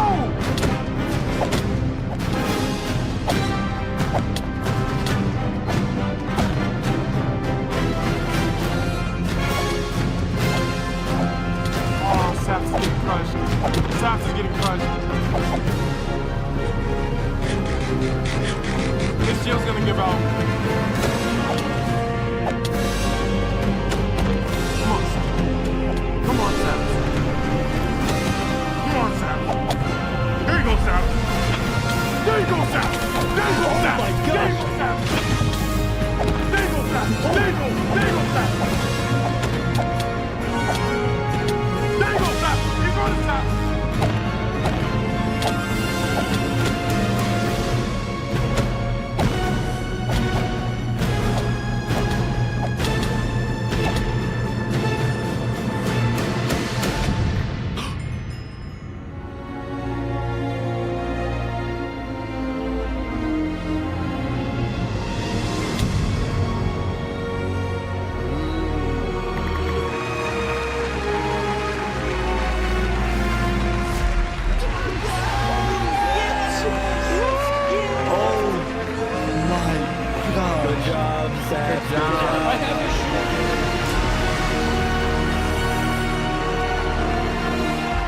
Saps had killed Flux, and with that, Flux's reign of terror was over.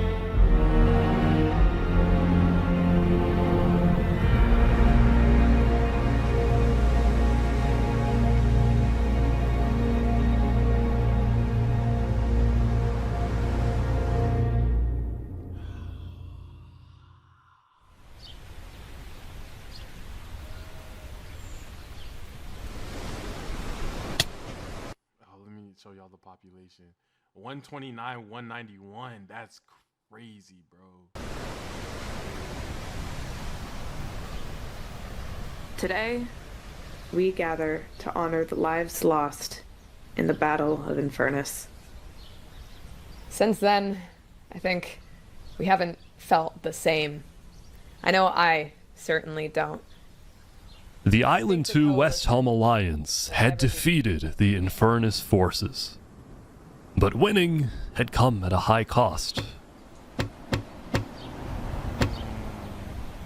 Damn, his wife died. After the war, people across the world took time to mourn their dead, reflect upon the battle, and then, eventually, decide how to move on. Whoa, no. Stop. Now that Infernus, the Covenant, and the Commonwealth were off the map, there were talks of creating a new world government. But ultimately, it never really materialized, and all the remaining nations just agreed to do their own thing and have peace. In the corner of the crowded Island 1 had taken the brunt of the war. Crops trampled, the big tree scorched, the volcano ravaged. As a result, people across Island 1 struggled after the war. But I'm dead. Some of them joined cults, while others moved to Island 2 in search of a better life. Elysium was fine though. Instead of going to war on day 10, the Nation of Peace had decided to hold a peace festival. And on their shore was something new.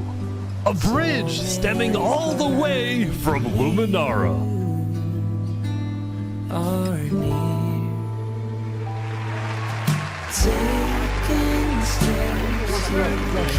And so everybody lived on in peace, including Saps, who at long last had returned to Island 2. Please, bro, please. Doesn't bring us back memories. Still, the world wasn't totally conflict-free. The Cass Coalition Bakery was yet to be exposed for causing the death of Wood Daddy. And Knight Arcturus was still in hiding, yet to be found by Westhelm. It's a big world, so it's not a surprise that many stories like these may just never end.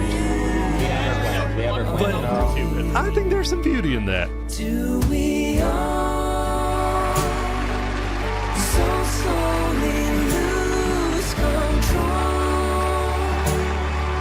as emotions overflow? Yeah, we still have some work to do. We will catch that traitor. But tonight you can rest. You've made your emperor very proud. Or do we all?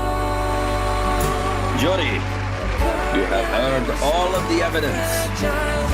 If you find Thomas 5200 guilty of aiding Fluxion with his reign of terror, jump now. Thomas, may you find mercy in the end, senor.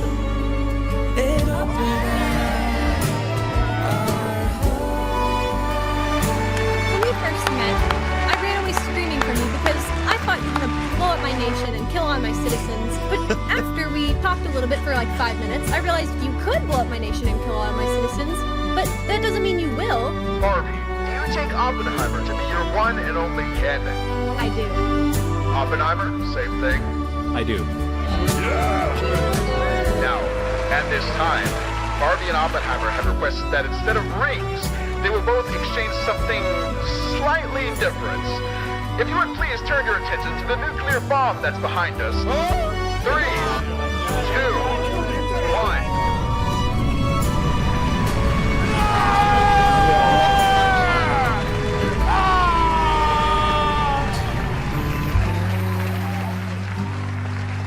So slowly lose control as emotions overflow,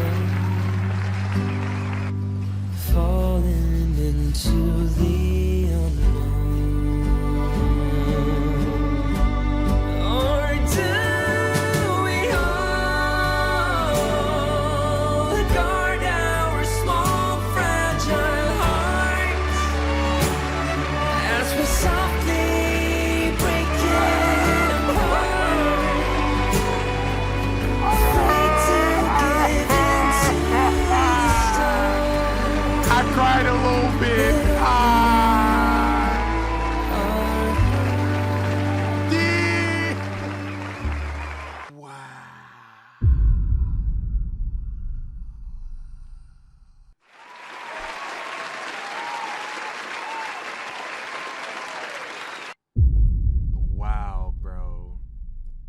This deserves its own place in the Hall of Fame of YouTube videos, bro. I don't even know what to say, gang. Thank you, Ish. Hold on. I said at the beginning of the video, we're going to watch this together, see if he deserved the sub. My goodness. Y'all go show support. Y'all go like this. Y'all watch it yourself if you haven't, bro. Wow, bro. Wow, bro. I'm Thomas. Mercy in the end, senor. Wow, bro.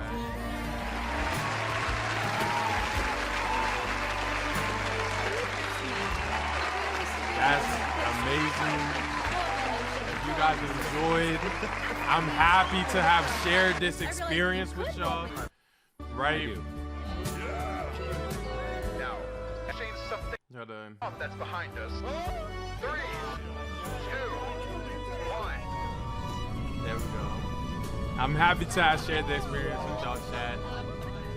This jump was beautiful. That's the end of the stream. The stream ends here, the video ends here. Make beautiful content, bro. Make content that can shake the world like this did, bro.